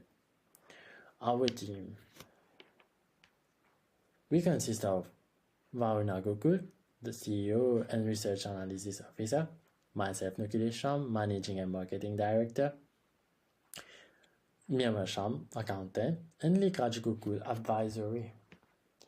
Our dream is to contribute to creating a world emerges where products are fully circular and sustainable, and earn USD 200,000 by year 5, and scaling our production to service the whole of Mauritius and spread the eco-conscious consumption mindset. Thank you for your attention, and we are EcoPack.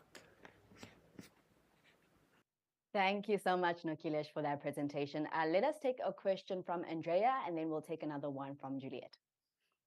Thank you very much. I was wondering, how much contact do you have right now with the potential market? Do you already have orders? Are you already testing in practice, or is just in the pre-testing phase? Well, thank you for your question. We are actually still finalizing our prototype, so we are in the testing phase. We haven't come up with the final prototype. We are still refining our recipes about the coating, especially, and because it is an organic coating that we are doing to make it compostable and fully sustainable. So we are still finalizing our recipes and everything with the prototypes. Okay, thank you. Thank you. Juliet, your question? Thank you for that really good pitch. I was just wondering how the price of the EcoPack packaging compares to existing compostable packaging that may be available on the market at the moment. Well, our EcoPack takeaways are twice the price of the actual paper takeaways that are available on the market. Why we have doubled the price? It's because that we are offering value to our customers that is being the non-soggy property, because the ones which are available on the market turn soggy within 30 minutes, and the client cannot take the food for long with them when they are traveling and everything. So that's one. And also we are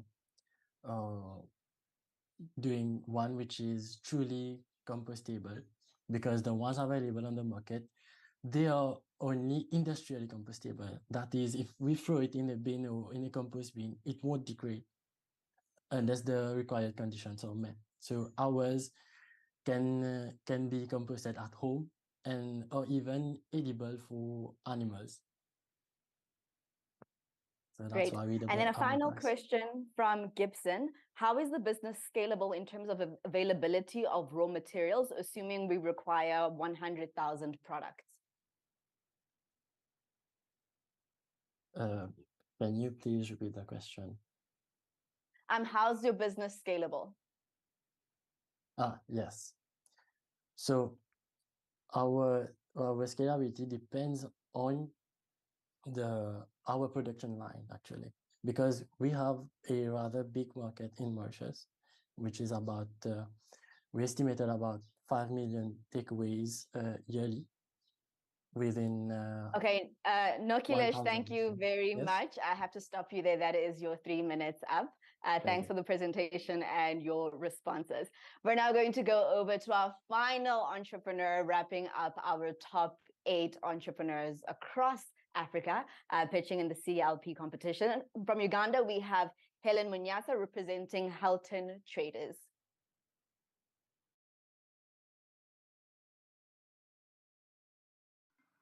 Hello. Uganda generates over 600,000 tons of plastic waste annually, and only 20% of those are recycled and disposed of properly, whereas the rest just find themselves into our environment. We are Helton Traders, and we have been in the textile business for over 12 years dealing in imported threads. Imported threads attract high cost of production for the textile businesses in my country due to high taxes imposed on them. It takes between 1 to 2 months for the product to be into the market, which is quite a very long period of time for the products to be into the market, since we always need a constant supply. Youth make up over 75% of Uganda's population, and 13.3% are unemployed.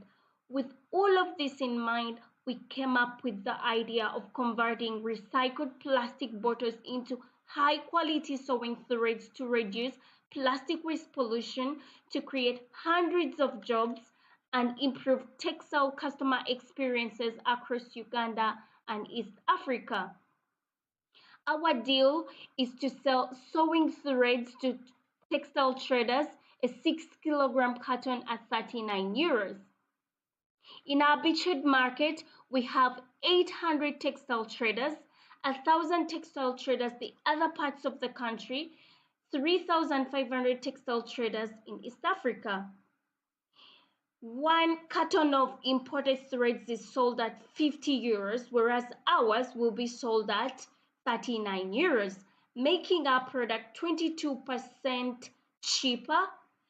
We are saving 4,800 tons of CO2 emissions per year, 10 times faster delivery, and 50% lower capital intensiveness. In order for one to make an order from China, it has to be a huge order, over 100 cartons and above, whereas with ours, the customer will be able to make as low as 10 cartons.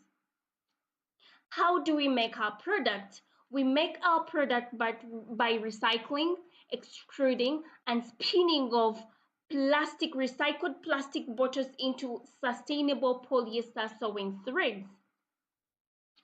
We were able to interview 60 textile traders from our beachhead market, and actually our key assumptions we had were just confirmed. People are eager to make easy order customizations, to receive their orders quickly on time since they always need constant supply, and lower prices were so much welcomed. People are also eager to support local production and also so happy that they are going to start receiving a sustainable product. And also youth in my country are so excited and happy that jobs are going to be created. We shall be able to make a profit of 6,797,120 euros per year from the sales of 400,000 cartons from our 640 customers under our 80% market share. We are saving 4,800 tons of CO2 emissions per year from our beachhead market, annual sales of 2,400 tons of threads. In order to produce 1 carton of Hilton threads, 2 tons of CO2 is emitted, whereas in order to produce 1 carton of imported threads, 4 tons of CO2 is emitted. Our team, me Munyasa Helen, I oversee Hilton Traders' overall strategy and operations. Sembatia Paddy manages our day-to-day operations, including production and supply chain and human resource. Saisi Tone supervises and ensures efficient and cost-effective supply chain. Our mission is to build a thriving and socially responsible business while making a huge positive environmental impact. We dream to create a sustainable and decent employment to more than 10,000 locals by 2030, to recycle more than 100 million plastic bottles per year by 5 years, to have a company valuation of 10 million euros by 5 years, to have an 80% market share in the sales of sewing threads in Uganda and East Africa. Thank you for your attention. Thank you so much. Thank you. Helen, thank you so much for your presentation as well. Let us take a question from Ayub, and then we'll take one from Andrea. Thank you very much, Helen, for the presentation. 2 quick questions. How do you collect the plastic, and what kind of plastic do you collect? And how do you compare your threads to the traditional ones, and how resistant are your threads? Thank you so much for your interesting question. So how we collect our plastic bottles, we have different collection centers in Uganda. We have over 20 collection centers. So we have youth we are working with. So we collect bottles that are dumped in different cities of my country. So in each city, we have a collection center, and whatever they collect, we keep at our collection center. And how different our product will be from the ones coming in. The ones coming in are made out of virgin PET that is made straight from petroleum. And yet ours are going to be more sustainable, that we are making them from plastic, we are recycling them from plastic bottles. So plastic PET bottles. So the process they go through, we remove the impurities, we remove all the unwanted colors to make sure that the product is so safe for people to use. And we are creating a more sustainable business. Thank you so much. Thanks. Andrea, your question? Yes, just following the previous question a little bit, how is, in fashion you will have different colors, different kind of threads that you will need, and are you able to gather, or to just fulfill all those kind of demands, or are you focusing on a specific color or a specific kind of use for the threads? Sorry, I didn't get the last part properly. Sorry. Are you focusing on a specific part of the market, a specific color, a specific use? Because if you're going to have threads, there are many colors, there are many uses. So Are you trying to fill all the market, or are you gonna just focus on a specific part of it? Oh, thank you so much. So apparently we are focusing on producing threads for clothes, the ones that sew clothes. Yeah, but color-wise, or you know, the thickness of the threads. I mean, there is a huge market there. Are you producing all that? Different colors, different thickness, different kind of uses? Of course, yes, because the market is so huge in fashion. So we are focusing on all the colors, and we are going to customize. Yes. Thank you so much. All right. Thank you very much, Helen, for your response, and a huge round of applause to all of our entrepreneurs. And thank you so much to entrepreneurs that pitched in this last section. We had our final entrepreneur that we just heard from now, Halton Traders. Before that, EcoPack, Merge, and Ecolozic. But all of you, your innovations have been fantastic. And I'm really glad I'm not part of the jury after hearing the details behind each and every single pitch. But we do want to say thank you very much to our jury members, Juliet, Gibson, Ayub, and Andrea, for your time and your questions. And we're now going to shift you into your own private virtual room so that you can deliberate for the next 25 minutes. And then we will hear from you who our top 3 is. And just a reminder, third place walks away with 1,000 euros. Second place walks away with 2,000 euros. And the number 1 spot walks away with 4,500 euros and will go on to represent Africa at the Global CLP 23. We're now going to take a break. And after the break, we're going to have a conversation with the CEO of Indalo Inclusive. So go stretch, top up your drink, and we'll see you back here in 5 minutes.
Welcome back to the Climate Launchpad Africa Region Final, CLP23. That is our hashtag. And we have just heard from our top 8 African entrepreneurs who are pitching their incredible innovations. And I think all of us are quite inspired by that. And while our jury sits in another room to deliberate who's going to be in our top 3, we're going to take some time to speak to the CEO of Indalo Inclusive, Mr. Rest Kanju. How are you doing? I'm good, not too bad. Very exciting day. Very exciting day indeed. Every time I come here, there's exciting things happening, and you guys are always doing so much to support entrepreneurs. We're grateful to our partners. We're grateful to Irish Aid. We're grateful to CLP and Climate-KIC. We're grateful to Behold and Water Financials. Yeah, so, the partnerships for us is quite critical. It's key to the work that we do. And we're able to support entrepreneurs because we have great partners. So on that point on partners, how do we better support green entrepreneurs? And I think especially with the uniqueness of that space, we've heard from our jury members, those questions around creativity, innovation, specificity to certain regions, scalability of innovations. And I think it's an interesting space for someone to navigate just being an entrepreneur. Then you add the layer of innovation and being a green entrepreneur. How can we better support and create an inclusive environment for those entrepreneurs? Well, I think it's important for us to understand that we are only but a dot in their journey. The innovations are from the entrepreneurs. So for us as intermediate organizations, what's critical for us is to understand what these entrepreneurs' needs are, is to understand their space, is to understand what challenges are they doing. And I mean, the platforms such as the CLP, for us, or even for the entrepreneurs, give them an opportunity to be profiled. The pitches that they've just done today, they're quite amazing.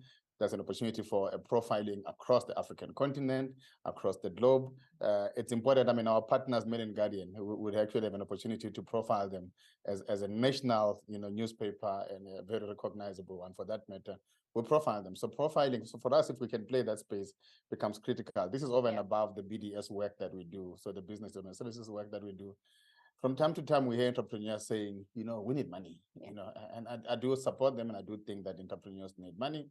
So if we're able to galvanize enough financial resources to actually incentivize, these innovations, to actually help them kind of get to that level where they have a proof of concept.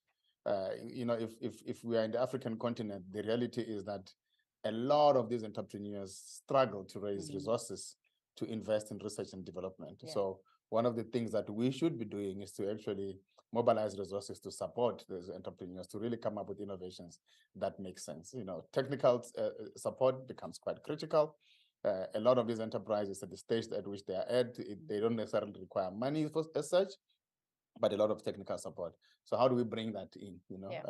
Even from a subject matter content, how do we ensure that there's enough technical expertise within the African continent, to be able to help innovators come up with solutions that make sense. Absolutely. One of our partners spoke about that earlier on, to say that we need an ecosystem that's representative in terms of what does it actually take to support an entrepreneur in order to scale. You touched briefly on some challenges, and if we look at specifically the green space, what are some of the challenges that you have found entrepreneurs that are trying to be innovative, trying to impact climate, trying to create a better world for all of us? What are some of the challenges that they are facing? Yeah, most especially in the market that we find ourselves today. I think understanding of this space, understanding of the time that we're in, it's quite critical. I do think that entrepreneurs need to spend a lot of time, researching and understanding the space. The global market forces are changing, and they're changing and demanding that we need to be more green, we need to be more inclusive, we need to be more responsible. So how then do we develop innovations that really address those kind of issues? I mean, we're dealing with issues of the transition to a low carbon economy. We're moving towards the COP28 right now, in a month's time from now. And the reality of the COP, one of the issues that we're dealing with quite strongly is the issues of a transition that is just, or what is called the just transition. How do we ensure that therefore we come up with innovations as we transition, to low carbon economy? Entrepreneurs need to innovate and basically keep up with that kind of narratives and kind of thinking and kind of demands, from a global market point of view.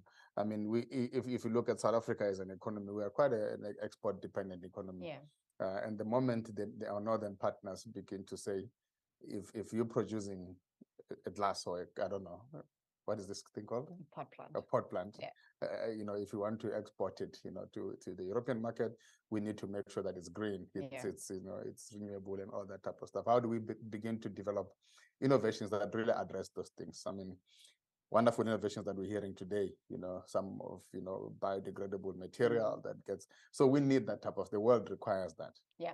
And I mean, it's not just understanding the local market that you're in, but understanding where that market is positioned globally. To understand what are some of the exchanges that can happen, and even being able to see value add in other markets. So you might be innovating something where your country is not yet in a position to adopt it, but you can find another market elsewhere and vice versa, which I think is interesting. And listening to entrepreneurs, I was inspired, and I was like, oh yeah, maybe I should take my farming operation to the next level and see if I can join an Indalo program. But from an opportunities perspective, what are some of the opportunities that you're seeing emerging that entrepreneurs could take advantage of?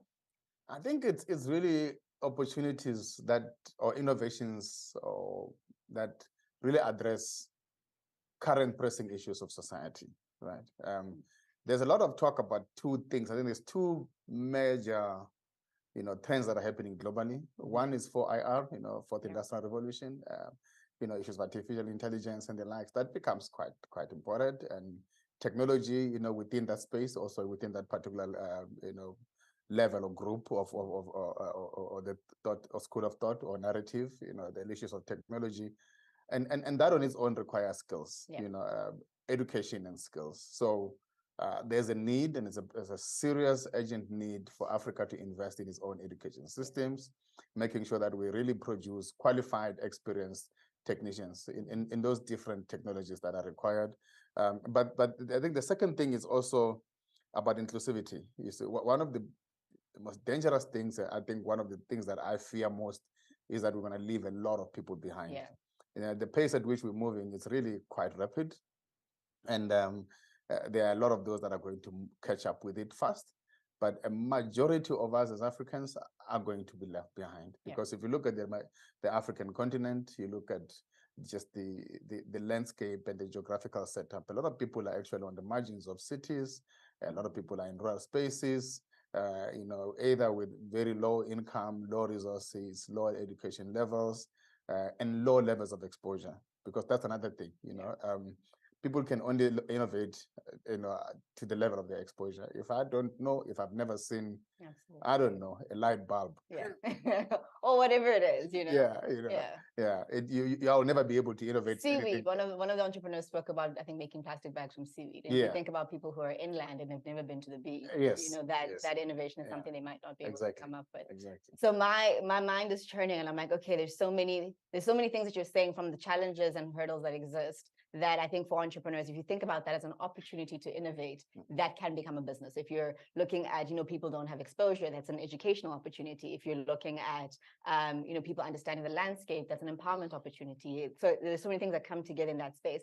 I know one of the big hurdles is funding. Entrepreneurs say that's across the board, not just within the space. But I do think when I think about green innovations, the cost for entering the industry is a lot higher. So it's not like making garments or producing this pot plant, but we're going at a large scale. How do we do this environmentally sustainable, biodegradable project or innovation? What are some of the strategies for raising funds or getting funding support that we should be looking at? Before I answer that, you say the hurdles, of entering the space is quite high. I think it's even worse when we start talking about inclusivity. Green is already expensive, but when you start talking inclusivity, that's even worse, because a lot of the requirements and the need for inclusivity, sometimes that responsibility lies on the shoulders of the state. It's really social work and social or developmental work that needs to happen. And our government, don't have the resources to do that. So I mean, to go back to your question, the answer to that is, it's very simple. Yes, funding is required. We do need funding. But funding that just doesn't come because you have an idea, right? That idea needs to be novel. So the novelty of the idea becomes quite significant in actually attracting funding, right? I do think that a lot of people don't want to invest money in dreams, right? I dream too, and I dream a lot of funny things. Nobody wants to kind of come back and invest money in my dream. But people want to see stuff, they want to see you having put skin in the game. You need to have gone a mile or 2 or 3, and people are able to see that which you have come up with, that we've developed, and then people begin to have confidence, in that idea. It doesn't matter whether it's really well, put together, but they want to see that you have actually put skin in the game yourself. Again, it goes back to this whole issue. How do I get to that point when I don't even have resources myself? So I do think that there's a need for us as entrepreneurs to look at strategies within ourselves, within our societies, within our own governments, within our own institutions to really raise resources. Sometimes it actually just requires a lot of hard work for an entrepreneur to save money to actually come up with those things. So yeah, I think that's one of those things. Yeah. And one of the things I'm just listening to you talking now, and I'm thinking, if I look at how entrepreneurs operate and then the ecosystem that's available, it's also going, who are the partners in the space that can help entrepreneurs to create that first prototype without having to put money on the table? So if we go, yes, government might not have the budget for it, but universities exist, organizations like Indalo exist. So how does our ecosystem come together? And when you were talking, there's this quote by Jess Charlotte that says, be the social impact you want to see. And I think that's coming through a lot with the entrepreneurs here today, but I think in the wider programs that we see with entrepreneurs wanting to make a difference in the green space. Another thing I wanted to ask is, how do environmental and social sustainability considerations play into the competitive advantage of green businesses? And what are some of the benefits that they can derive from these principles? Wow, I mean, I can talk the whole day around that issue. I mean, the reason why I can talk the whole day is because I'm very passionate about responsible business practices, and I do think that there's a business imperative in actually applying those principles of triple bottom line impact. So your social impact, your environmental impact. There's a lot of business. It makes business sense to do that. From a more simplistic, process or scale, you look at if I've got an innovation, and if I start looking at sourcing local raw materials, making sure that the community I live in benefits and they're included in the value chain, not just only as consumers, but as suppliers of goods and services, that is inclusive, and that becomes important. If I make sure that my idea is able to benefit vulnerable groups in society, such as women and youth, that makes life even a lot easier in terms of creating sustainability within the community. So if you are coming up with an idea, it's quite critical that you begin to think about issues of social impact. How do I ensure that this is not just social giving? It's not just about giving. Absolutely. It's about including people in your value chains, so that people actually participate meaningfully in your in the venture, in the economy of that is generated and created by those.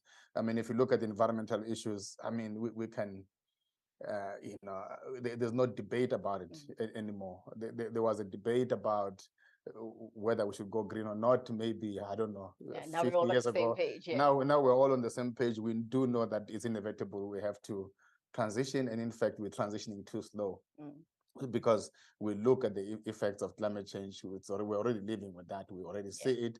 It's not just an issue that we read on the paper, so we know it affects us right now.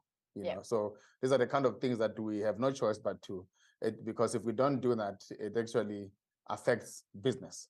So business operations, if anyone didn't believe that climate change is going to help, if you don't understand how the impact, just think of COVID, what COVID-19 did to us as society. Overnight, we changed, from us coming to offices, and suddenly buildings don't matter anymore. So those are the kind of things that we need to be cognizant of as a society and as the business community. Yeah, and earlier on you mentioned, inclusivity, people not being left behind, and making sure we can take everybody with us. And you also mentioned, technology. And I think that's probably one of the big spaces where not only are we trying to catch up in the green space, but we're also, as I think Africa overall is playing catch up when it comes to technology. And it could be an enabler, or it can be, something that maybe people feel a bit overwhelmed about. But what are some of the innovations you've seen in the tech space that entrepreneurs in the green space should be keeping an eye on? Well, I mean, I'll give an example of what South Africa is going through right now. I mean, we have a big issue of what we call load shedding, which is basically that situation where our power provider, in order to avoid a collapse of the system, you would then need to ration power, right? And so people are left in many hours of the day without power. This is possibly not a strange phenomenon in most of the countries across Africa. You know, for us as South Africans, it's still a new concept. It's still a new concept. We're hoping will go away. Yeah, it's a new concept. But the reality is that there's lots of opportunities within that space from a technological point of view, from finding energy solutions that make sense, energy solutions that are cheap, that are affordable, but energy solutions that are green. You know, one of the biggest issues that we still have to deal with now is that if we have, you know, photovoltaic systems that we're importing from China or anywhere, you know, what's going to happen in 5-10 years time from now? Are we going to have enough dumping sites for those panels that are now obsolete? You know, what are we going to do with that? So, you know, innovations right now that are going to think, you know, 10 years ahead of our time and start developing solutions of actually either recycling or upcycling of those. And in fact, one of the things that is such a pain is how come as Africa we have no capacity to produce these things ourselves? You know, and in manners that are cheap and affordable. Is it an issue of skills? Is it an issue of scale? Is it an issue of whether China is able to produce these things at much cheaper and low costs than we possibly could? You know, and what makes China being able to produce that? So, I mean, there's a lot of issues that we need to start thinking about. How do we make sure that we compete within that space? But maybe one thing that we should also not be naive and not close ourselves in our small rooms is to actually start think about partnerships with, you know, the Eastern countries in Asia and Europe. You know, how do we make sure that there's a technology transfer? You know, how do we make sure that there's partnerships that make sense, you know, for our African continent? And in fact, if you look at these innovations that are here, if we had people here who are interested in investing in some of these innovations, how do we invest in innovation that comes from Nigeria, from Tanzania, you know, from Kenya, from anywhere where we are actually showcasing today and profiling? How do we make sure that we start investing in those? And how do we make sure that we've got cross and intercontinental trade, you know, or even intracontinental trade that happens? And I do think we need to think along those lines. So technology is actually one of those things, but it must be technology that's relevant, that addresses our pressing needs. Issues of food production, right? You know, I mean, I don't know. We need to really think quite strongly about producing our own food and producing them in large quantities, so that we can really start exporting them instead of taking them from. I mean, we're struggling to have wheat. I don't know if it's a weather issue or it's a technology issue. We don't have proper oil, you know, we have to get it from somewhere else. So there are those kind of things that we need to really start innovating and believe in our own, in fact, indigenous knowledge systems and technologies. And abilities to get those things done. Again, I'm hearing grassroots, there is scope there for us to do stuff and to really, if we get the system in place to support us, we can scale it and we can have great impact. And so I want to talk a little bit about impact before we wrap up our conversation. So similar to how do entrepreneurs access funding, I think sometimes people are doing really good work, but they're not documenting it, either because they're not tracking it, they don't think it's valuable, whatever it is. Have you seen just really clever examples of how entrepreneurs have gone about documenting and telling their impact story? Because I think at the end of the day, that's really what captivates people in terms of what does this one innovation mean for this village or this township and abroad. Well, so I'll speak from as a head of an organization that is a not-for-profit. The issues of impact are quite abstract in many ways, and we think of it as an afterthought many times. So one of the things that we need to begin to transform as organizations is to say, when we develop projects and develop concepts, how do we think of impact from day one? You know, so that we plan within the project, we plan in the project, we implement with an impact mindset, right? Because by the time we finish such a project, we are able to then harvest the results quite easily. But I mean, we also need to teach our entrepreneurs. So at Indalo, for example, we have a system that allows entrepreneurs to set targets from a triple bottom line impact point of view. We allow them to set targets that showcase impact from a social, environmental, and economic point of view. And they must inculcate and infuse that within their business models. That becomes quite critical. So I think it's important. I mean, you know, there are mechanisms of documenting all of that. Writing, Africa must write, Africa must document, and we need to be able to share the stories, we need to profile, but we also need to use technology. I mean, yeah. Yeah, I'm gonna ask you to stop there because you've given me lots of excellent nuggets, and I think for everybody listening as well, there's lots of really great takeaways from that. And I wish Indalo all the best in the work that you guys do, and that you continue to support entrepreneurs to create impact. Because if we can solve for the climate, if we can solve for water, food, all of that, then we will definitely have a great impact. I know our entrepreneurs on the edge of your seat. You want to know who are the top three? I'm going to ask you to grind your teeth a little bit longer, and we'll be back in the room with our jury with those final results in the next 3 minutes. Let's take a quick break, and we'll be back with the top three.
Um,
Hello and welcome back to CLP 23. I know our entrepreneurs are on edge, and I just want to say to all top 8 entrepreneurs, a big congratulations to all of you. You have done incredibly well, and thank you so much for being part of this process, for showing up for yourself, for investing in this journey and making it this far. All of you are truly incredible, and I look forward to seeing what happens with your businesses and innovations going forward. And somebody who knows all too well the position that you are currently in is Gibson. So I'm hoping we have Gibson's audio, and I'm going to ask him to join me on screen. And I know you guys have just been deliberating, Gibson, but I want to find out from you, how different has this process been for you this time around? So last year having been a participant and this year being on the other side.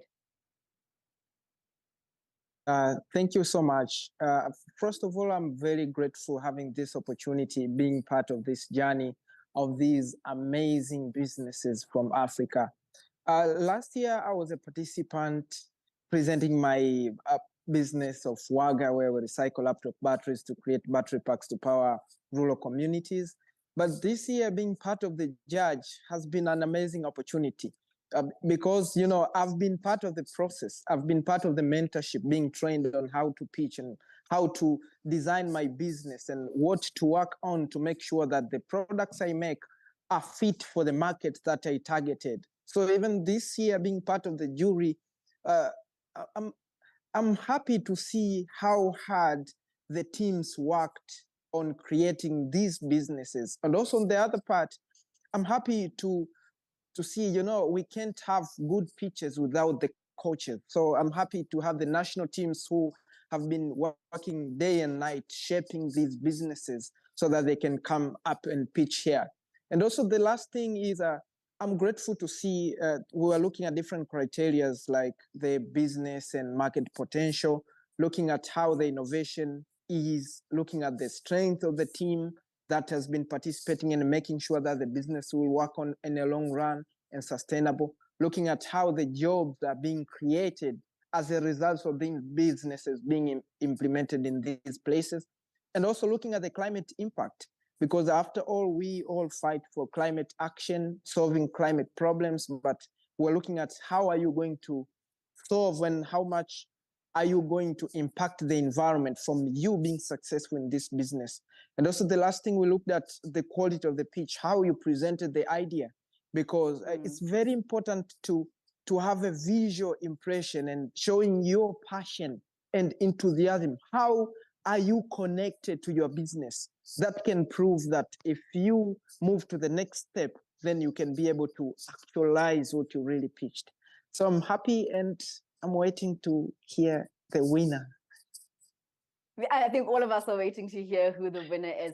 Gibson, just one more thing before we get into our top 3 is, I think just getting people to understand the impact of these support. So having placed second last year, just very briefly, can you speak to the impact of the award that you won? Yes, I was the second winner, and the target was to get the equipment for testing my battery packs and to make sure my operations are good. And after that, I got the equipment, and the good thing is those equipment helped me to move to the next step. And also the business started growing in a way. Right now, I have investment coming the next month. It's exclusive. It's going to be announced, but it's one of the huge investments I've ever received in my business as a result of me being a ClimateLaunchpad second global winner. So at the same time, even those who will win and those who might not become the numbers here, you are all the winners, but you should take out the comments and the lessons that you have learned from other businesses so that they can open doors to other opportunities to scale up your businesses. Thank you. Fantastic. Thank you so much, Gibson. It's so wonderful to hear of the growth that you have achieved in a year, and we wish you the best as you continue. So we're now going to get into our top 3. I know everyone has been waiting for that. So what we will do is we will get each of the jury members, the other jury members, to come on and announce each of the winners. And after each winner, I will briefly get the winner on screen just to get your reactions and find out how you are feeling. So this is not your huge awards acceptance speech, but just a brief response on how it feels to have been given this award. And in third place, you will be receiving 1,000 euros. So I'm going to ask Ayub to come onto the stage and let us know who is in third place and your thoughts around that organization. Welcome, Ayub. Thank you very much. Very hard time for us, and we struggled a bit in debating and deciding who the winners are. So the third place is dedicated to a startup that is solving a critical problem that we see in Africa relating to food spoilage and agriculture food spoilage. And the startup is from Nigeria, and it's Basil Green Technologies Limited. And a round of applause. You can't hear Congrats. it, but there's an audience clapping for you. Yes. Congratulations, Lua. Congratulations to you. How do you feel?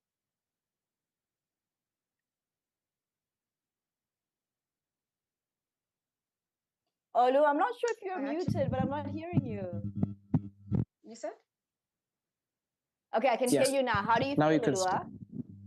Okay, I actually don't have the right words to really communicate. I mean, it's really been a long road, even before I got into CLP, and it's been very rigorous. I mean, in fact, I'm just very grateful. Thank you so much for this opportunity. I really appreciate it.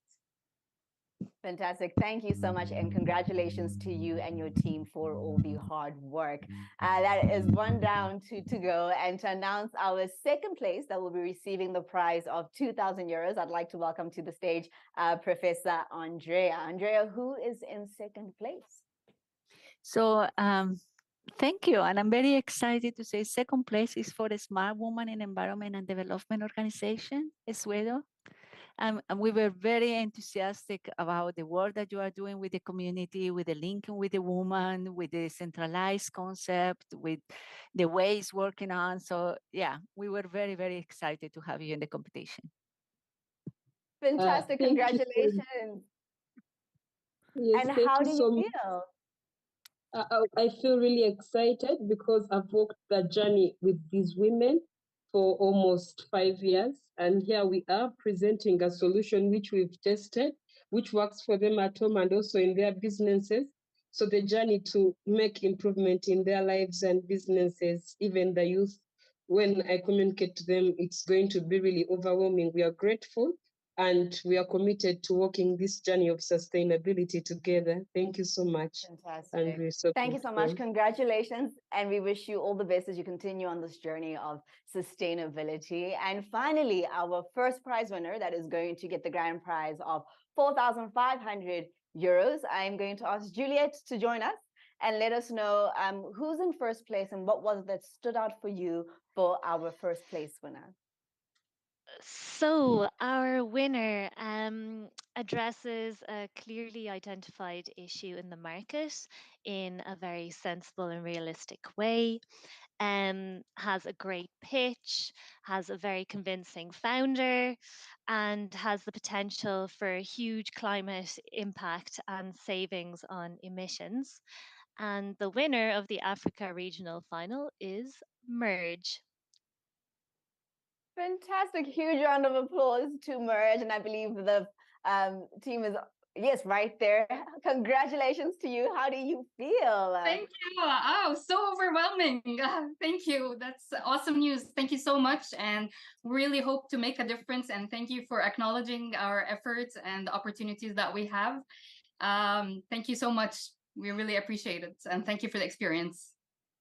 You're so welcome. And it was so wonderful to hear your pitch. And I'm sure the question on everyone's mind is, what difference and impact can 4,500 euros have on your business? What are you guys hoping to do and have your next steps be so that you can grow?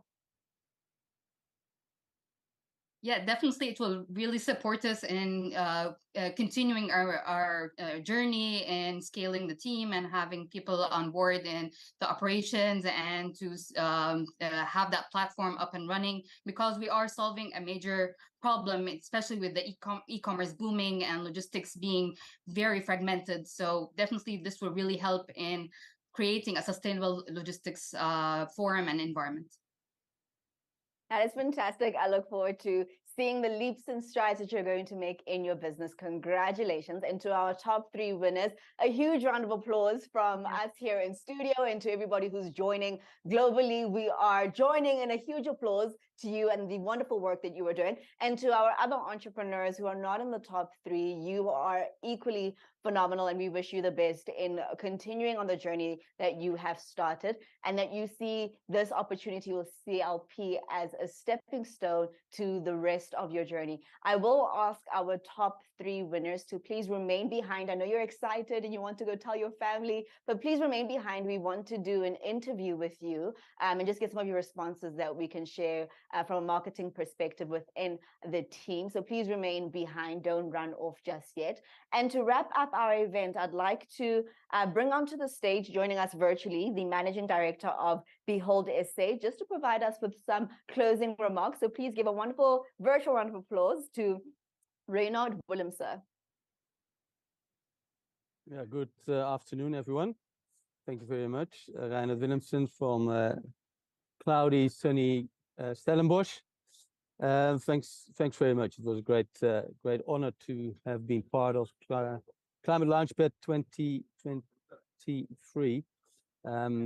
I've walked this journey with Indalo and Water Financial since 2019, and professionally, I'm a consultant in impact measurement and management. And one of the things that we have seen over the years is that climate change and social impact are intrinsically linked to each other. And I think this year, especially, what struck me with the majority of the applicants and the pitches that came through in the South African competition, but then certainly also in the African competition, was that more and more that link is being sought in the solution. So I think that was something that really stood out for me, and I mean everybody to remain on that path. I think for me very critical. Climate change is directly linked to social challenges, and you want to tackle the one, you will tackle the other. And if the more you understand that link, the better it is. So well done. I think fantastic group of winners. Congratulations from our side for your hard work and for everything that you have achieved so far already.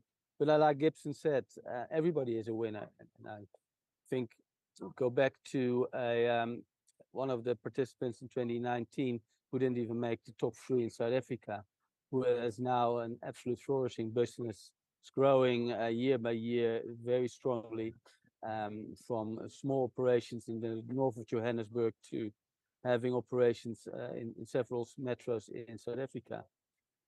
So yeah, I think, and if you speak to him, part of his journey was just taking the lessons that he had learned from not being chosen in the top 3 in South Africa, and start implementing that and start actually building on. So yeah, I really resonate to what Gibson said. Yeah, everybody is a winner. Take it, yeah, whether you have won or not today. Yeah, you have made it so far.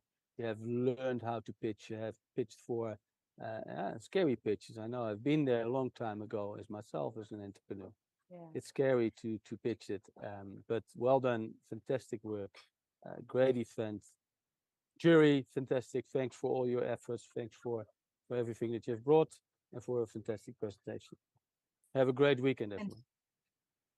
Fantastic. Thank you so much. And I think really just listening to what you're saying, for me, it echoes the words of Zig Ziglar, that you don't have to be great in order to start, but you do have to start in order to be great. And what our entrepreneurs today have done is started, and that your journey may continue, and that you will continue to see success and results from your effort, because this is truly a learning step. And you've already put in so much work in preparing for this competition. From myself here at the Pretoria studios at Indalo Inclusive, thank you so much for joining us, and a big thank you to our hosting partners, Behold SA and Water Financials, to our funders, Irish Aid, thank you so much. And to our ecosystem partners, TU Delft and EIT Climate-KIC, thank you so much. And to the team working behind the scenes, you guys have been absolutely fantastic. And to our media sponsor and partner, the Mail and Guardian, if you want to see the profiles of entrepreneurs, they'll be out there. So please continue the conversation. Remember, you can still use hashtag CLP23 to let everybody know who won and what are some of the innovations and takeaways that you've seen here today and that are going to stick with you. We are officially done. Thank you so much for joining us and supporting entrepreneurs who are being the change that they want to see in the world. I'm Zigin Kiza, and it has been an absolute pleasure to host you.